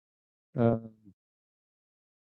already finished though, but we still hope to have some time for discussions because there are so many good papers, and as I said from the very beginning, to have bold questions to address, and I have at least. Now I'm asking for the last presenter, Anatoly Babin et al. To present their paper, Cyber Resilient Cross-Border Smart Mobility between Moldova, Ukraine, and Romania, Integration of AI and digital platforms for secure data management. I think this last paper fits very well with the very first paper on this panel. the cyber governance, disinformation and digital trust lessons from 2022 Ukraine case study presented by our colleague Agnieszka. Maybe my pronunciation is not quite correct. So you know, like in that trigonometric circle, you know, the extremes are getting together at the very end. So the floor is yours. Please make it as short as possible. 15 May of this year was ended very important project in Republic of Moldova, which was managed by Ministry of Foreign Relations from Poland, Foundation Solidarity, and Delegation European Commission in Republic of Moldova, 2 years project. And name this project was Year for Moldova Resilience. And in the last conference of this, I was invited in this event, and government bodies, head of Department of Ministry of Internal Affairs, clear request technical assistance for continuation activity in the domain of resilience Republic of Moldova, cross-border areas, Moldova, Ukraine.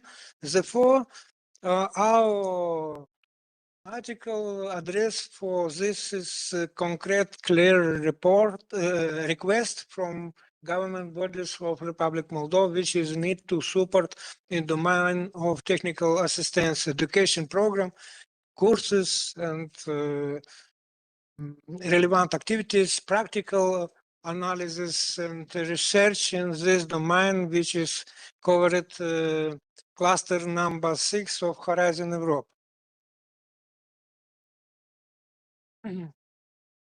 Last conference of Smart-EDU Hub in this university, we presented together with colleagues from Ukraine article in domain of smart implementation of smart border approach of European Commission in Republic Moldova. When was Mr. Cătălin author of this article?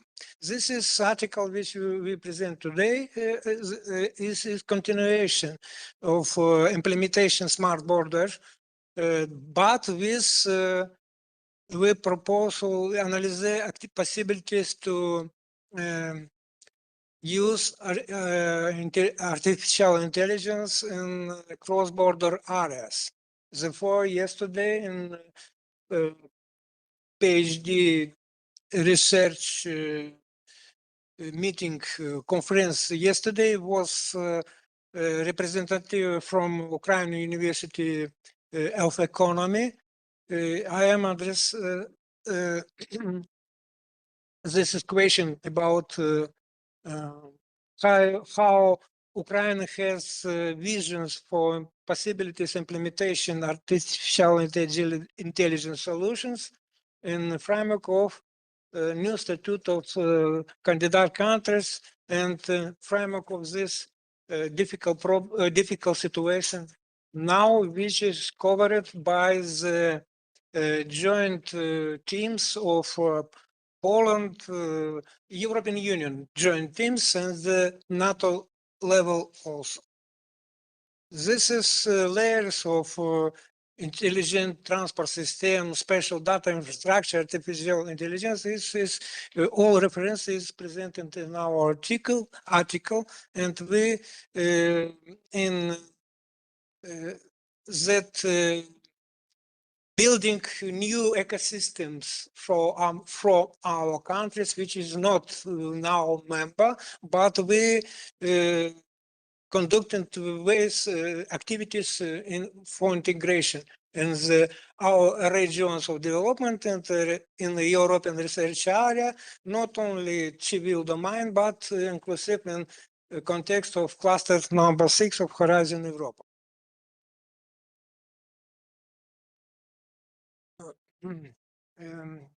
Danube program strategy, Danube macro-region Danube strategy now is also very important best practices flagship projects of Danube region, Interreg Danube, which is presented, for example, two projects important. One initiative of European Institute of Innovation Technology, Urban Mobility, which is also can cover regional innovation schema of this institute in the domain of pilot selected regions of development in framework of project joint project activities. This project is now also cover cross-border area Serbia, Romania, and other Danube regions, but Moldova has only started 2 months ago. Digital Innovation Hub approach, national level, but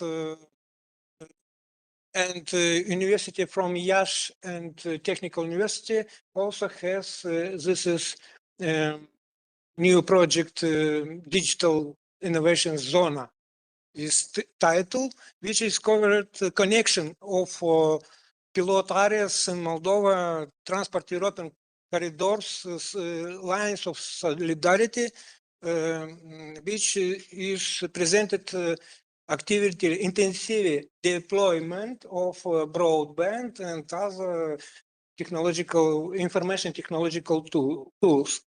Therefore, cybersecurity is important.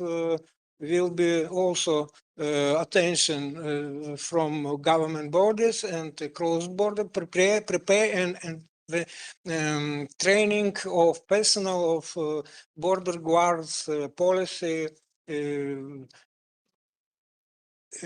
SPA port. This is best practices from Baltic macro region, which is useful for our small towns, small ports of Danube and Dnistru. Ukraine also can be used and will be more effectively for economy regional use of artificial intelligence. Odessa region and other. This is example of use artificial intelligence predicts and in the cross-border area, in the frontier. This is new tools. If 10 years ago we intensively implemented technologies in the face recognitions, now is possibility to implement new each implemented in Schengen area, inclusive in framework of EU for Digital initiative, which cover all Eastern Partnership 6 countries. Also, European Commission work in this way, connected these countries 6 of Eastern Partnership in transport corridor, inclusive air transport. This is scheme present of 4 steps cross-border cyber incident response. My colleagues today, Diana, and from University of Karol and from Poland, colleague researchers today, very interesting presentation. Together with is also background for some not only education, research, together research for analysis, possibilities for adaptation, best practices at the European level, but in the Eastern Partnership countries. This is concrete request from government bodies, from the heads of department, Ministry of Internal Affairs of Republic of Moldova. This is complementary for Forti technology, which I was 1 month ago cybersecurity forum in Technical University of Moldova, when was presented partners from Romania and presented new solutions for this complementary intelligence and artificial. Thought also can be analysis and for decision making for public administration, which is planning cybersecurity in not only in cross-border areas, inclusive in the domain of regional economy. This is matrix, infrastructure capability matrix for security, artificial intelligence deployment, security and monitoring, scalability, data storage, more problem, very much problem in domain selected data at the local level, at the regional. We can alignate it with European requests and for implementation in our countries, but at the local, only Poland, I'm look local data banks, for example, in the domain sustainable development objectives at the local level.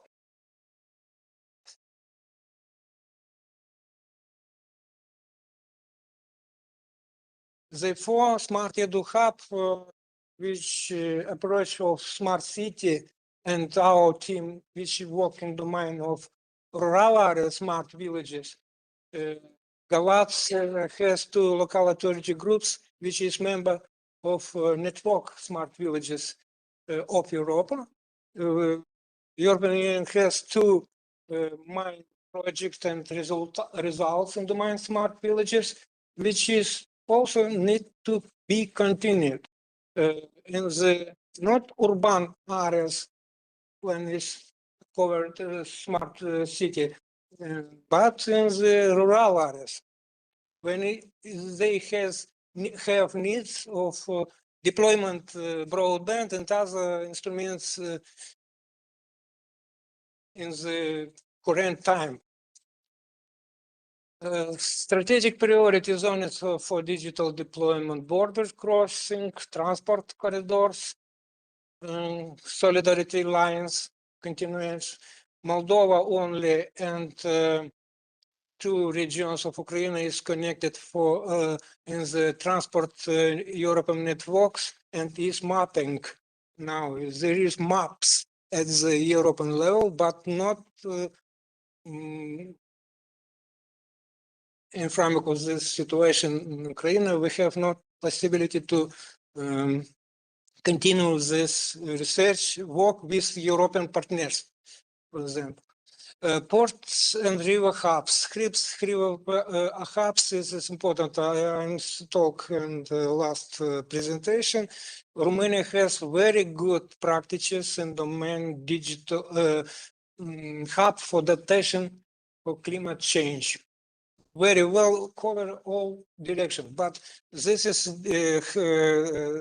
approach of European Commission and is one of the European mission of Horizon Europe, smart city, climate change.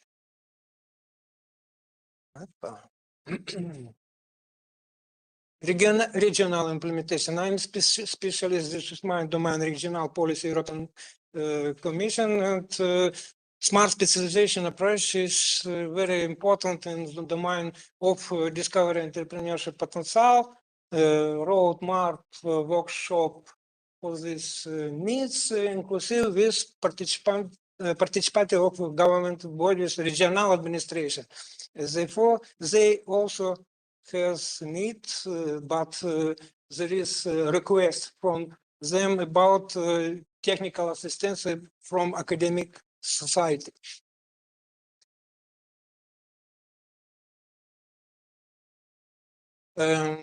This is environmental, social, and governance SSG implementation in framework of smart mobility. This is one direction of dimensions, but dimensions can be at the local level, at the regional level. Therefore, Moldova has program Smart Moldova 2030, and we work together with the National Agency for Research and Development in the domain of implementation, this approach, integration of European spatial area with regional dimensions. With when regions will be connected in this network and with their priorities. Identificare without support. Synthesis, digital new ecosystem. This is model. You can new ecosystem and continuation of last presentation about low Dniester Black Sea transport corridor in domain waterway, water transport. Strategic recommendation: establish national cybersecurity center of operation, cross-border only video only in the small town. I think that selected data in framework of smart villages. This is one operation of implementation, digital transformation of area, not only building. Expand intelligent transport system platforms dynamically forecast demands, high value data sets, Spire directive implementation is also very interesting and important, inclusive in domain electric vehicles mobility. Integrate activity into smart regions for cybersecurity programs. That's all.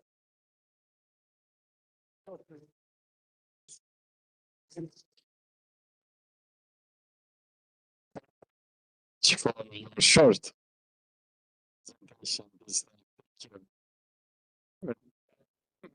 So it's time to wrap up, right?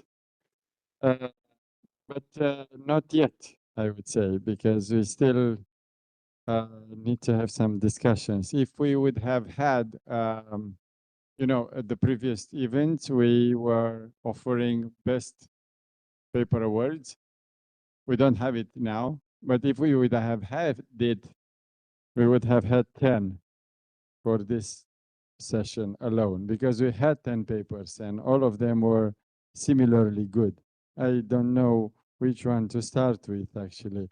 If I will start with the first one, I would have said to connect with the last one. But I already said that. So at the moment you were presenting, I had no idea that the last paper will actually kind of like conclude the very first paper and conclude like in a very, as I said, trigonometrical way. So that was a way of, you know, somehow connecting everything. Regarding the second paper with our colleague, Dan Stanescu, indeed there is an AI psychosis phenomenon that is, some people are so much speaking about it. I was writing an article in November last year. I published it in a rather small journal with case studies with people that were affected or some actions that were triggered by some people, definitely some sort of unalignment way of thinking of or acting. There was someone who was trying to kill the queen, and he was learn how to do that. In UK, how to do that with asking an AI or something like that, and the AI gave full information regarding how to do, what to do, and I managed to capture him while he was on the other side of the fences, and so many other things like that. So indeed, my article was not scientific, though, was just bringing to knowledge some, you know, real actions that were triggered by artificial intelligence. There are a lot of people. All of the papers had AI one way or another in it. Indeed, the conference was machine intelligence and security for smart cities.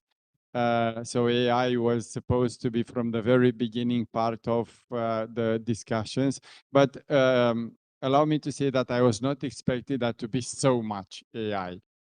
Either, you know, from the good side, I mean, seeing as a beneficially a technology, or from the, you know, more cautious side, like we need to be more to pay more attention, not too much on the legal aspects, but I guess the other two panels were dealing with regulations, ethics, and other things like that. Because on the other panels, two of my colleagues, one is economist, Adelina Dumitrescu Peculea, so she was more with this, and another colleague of mine, Elena Marinica, she's a lawyer. So we were trying to cover all the aspects on the spectrum. I had so many notes here on my. You can see, but we don't have too much time to go on it. So I will give you the floor. If there is anyone from the room who is willing to ask questions to any of the speakers, please do so, and I will pass the mic to each and every one of you to you know, to be able to address your hopes, concerns, by sharing your ideas more than you already did. So please, the floor is yours. Just a small add about what you said previously. If you check the list with all the calls launched by the European Commission for projects starting with this fall, all the way to 2 years from now, you would be surprised to see that 80% about from all the calls, and there are like over 100, having the title AI. So we are on the wave. Or they are under. Luckily, because AI is here to stay, and you probably know that AI Act was postponed. Some of the strategic AI Act was postponed for 1 year, which means something. I won't get into too much details, but it means that regulation. You know that saying. You said that United States innovates, China replicates, and Europe regulates. It might sound interesting in Romanian, though, but it's now it's not that much of a meme as a reality. And Europe understood that and allow regulation to step aside for a bit in order to give innovation more freedom, more space, because we are, from this perspective, lagging behind what is happening in United States. I have a question, probably a very technical question, to our colleague Corneliu. You said you used a couple of neurons, and do you use your own hardware infrastructure to cover all those dynamics and that because the project was very interesting. I would say very energophag and resource consumer. And I was curious if you are using your own hardware stack and everything. No, we don't all our infrastructure now in the Microsoft Cloud.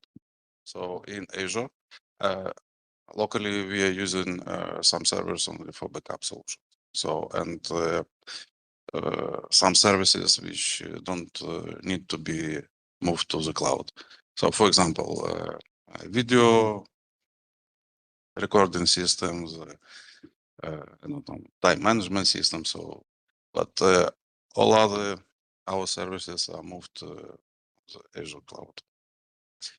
And BI, so our database, our main solution is based on Oracle. So But for Power BI and reporting, we are using additional, let's say, security things. So our system doesn't has access to the internet. It's strictly restricted only on the local, but to have possibility to take some reports and have them online in Power BI, we're using additional server to synchronize some data. And all this was done by you and your team. Yes, we have a big number of team. We are free. So. Okay. Well, you got a lot of help from AI, I suppose, and not that much. AI. Okay. Yes, we are using it, but mostly I'm using it for example, a big part of time takes not to write some code, but to make a good documentation. Before, after half year, if I will see my code, I will spend a half year to understand what Yes. I know the problem, and probably not just me. We really started in 2003. So we make one integrate 5 factories and additional 3 branches in Moldova. So it was 8 regional points into one informational network. And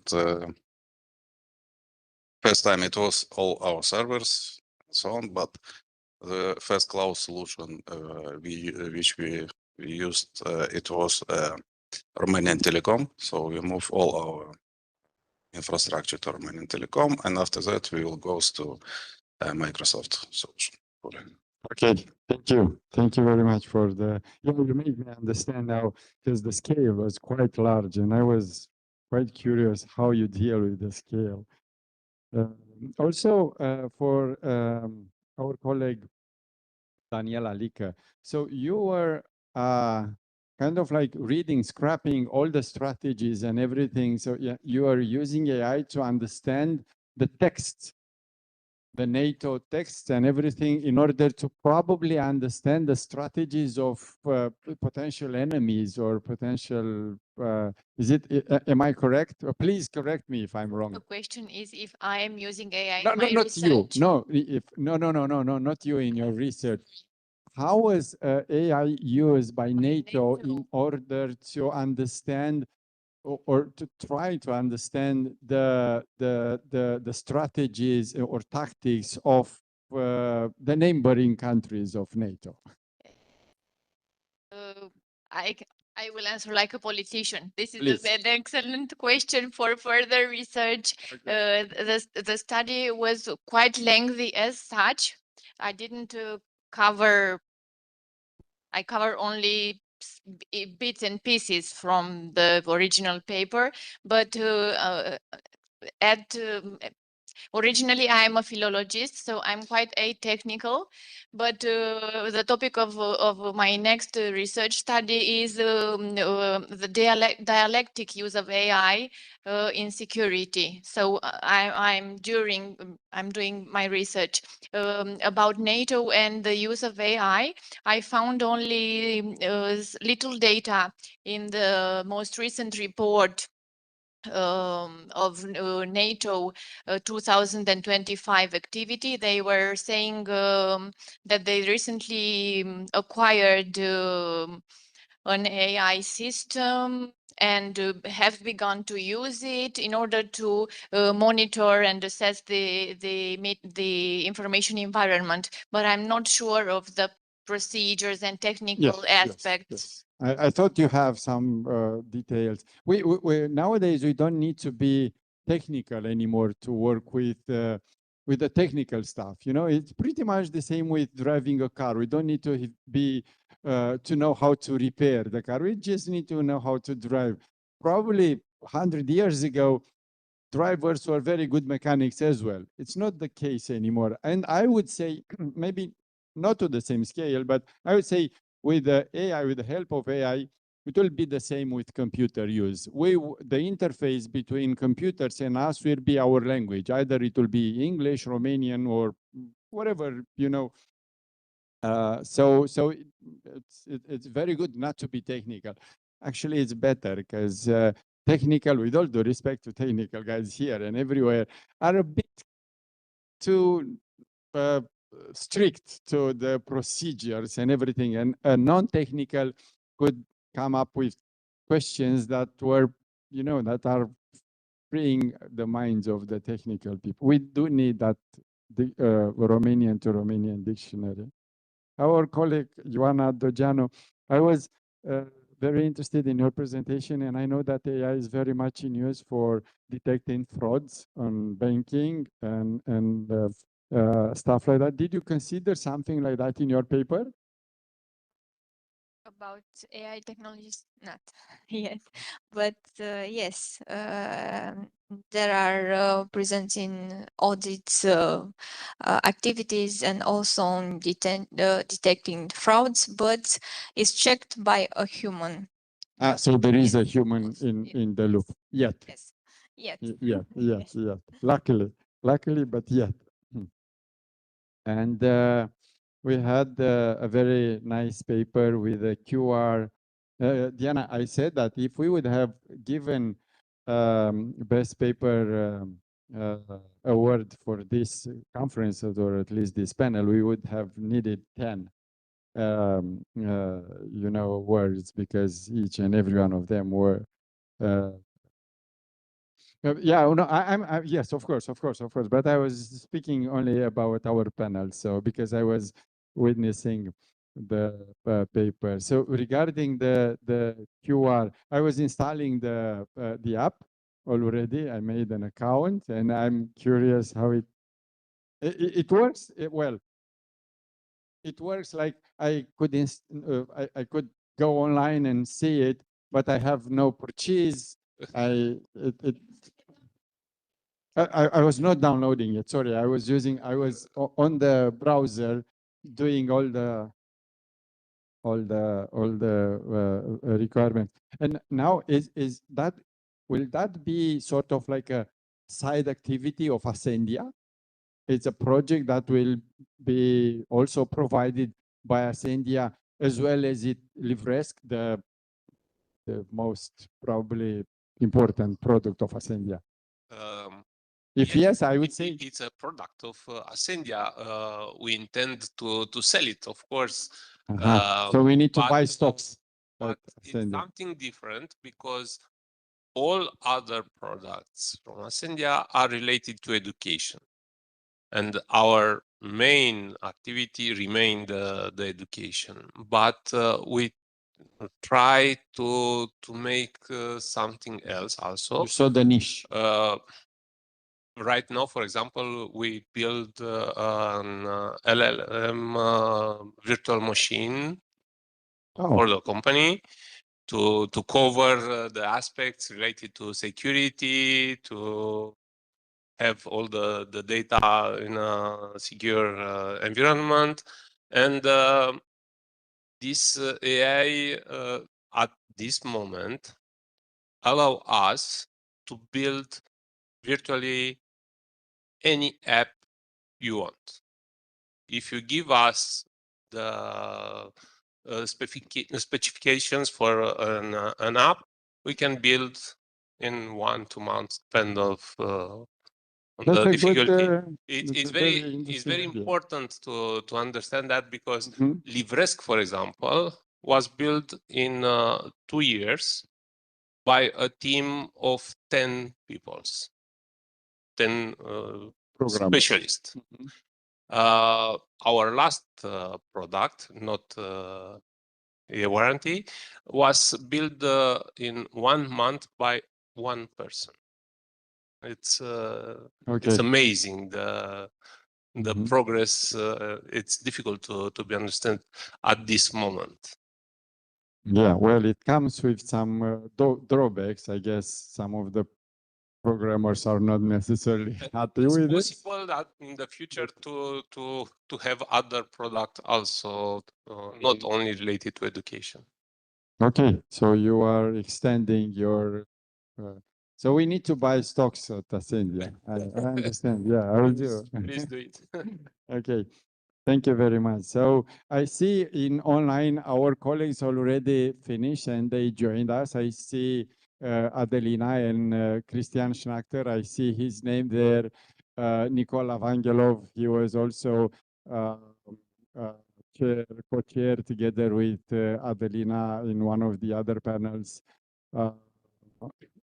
Many people that I saw even yesterday. So I think it's from BEA. I think it's time to wrap up. So I will I will give my mic to Diana to wrap up the session. Diana and Krina. So I will give you the last words. Thank you for accepting me here. And now I'll give you the floor. Thank you. Honestly, the only thing that I would like to say is that I would really want to thank everyone for your time, for your contributions, both on site and online. It was wonderful to have you here. Honestly, the academic side of me says that, well, we should continue talking about these things because there's definitely a lot of things that maybe by exchanging ideas could be improved or otherwise consolidated.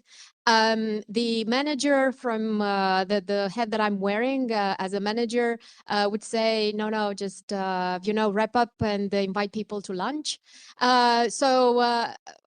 In this too, I just wanted to say that your contributions, if they will be developed, I hope to see them published so that more people like myself could have the chance to get the information, and understand better the context. I really appreciate the fact that, we had participants coming from different places of the earth. And so this also means something because that means that we have these windows, open to some other worlds. And it's very important to learn more about this type of contexts.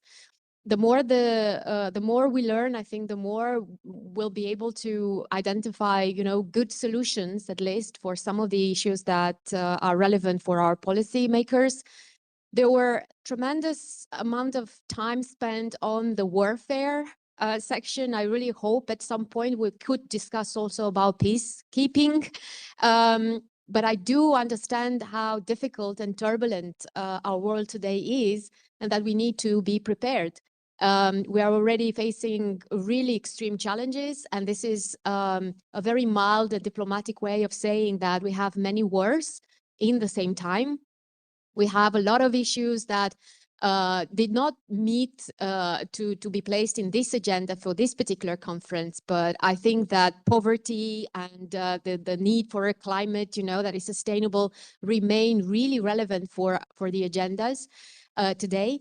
And thinking of, cyber security and threats and resilience, I think that we need to, in a way, also do our best to make the larger public aware of what's going on, because we may understand each other, even if we're crossing from a discipline to another.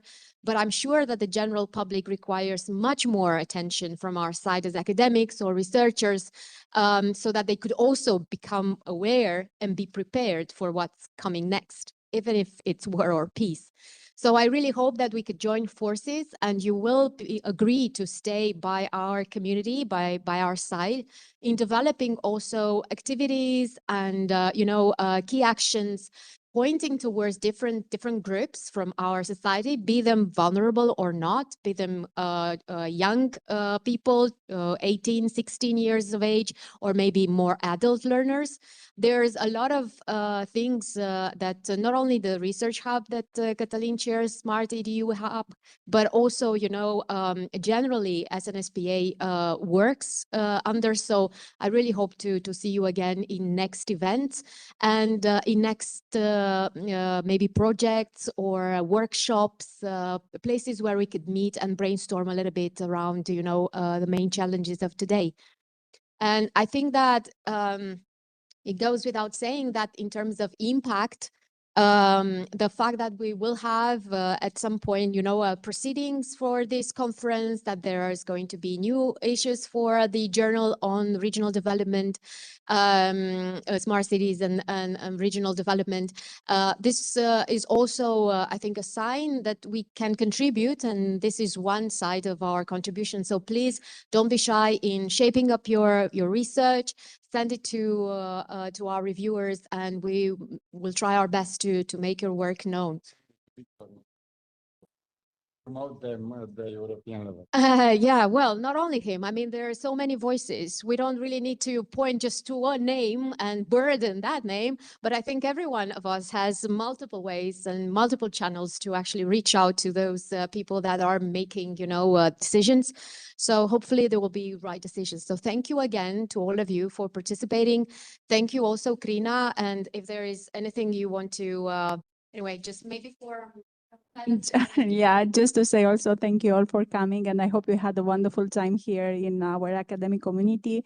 I think it is a good way to share new ideas for future researches or whatever work are you doing. And Cătălin, keep up the good work. I know it's the 7th edition. I know Smart Cities is coming, so I hope to see you all again in December. Thank you. Thank you.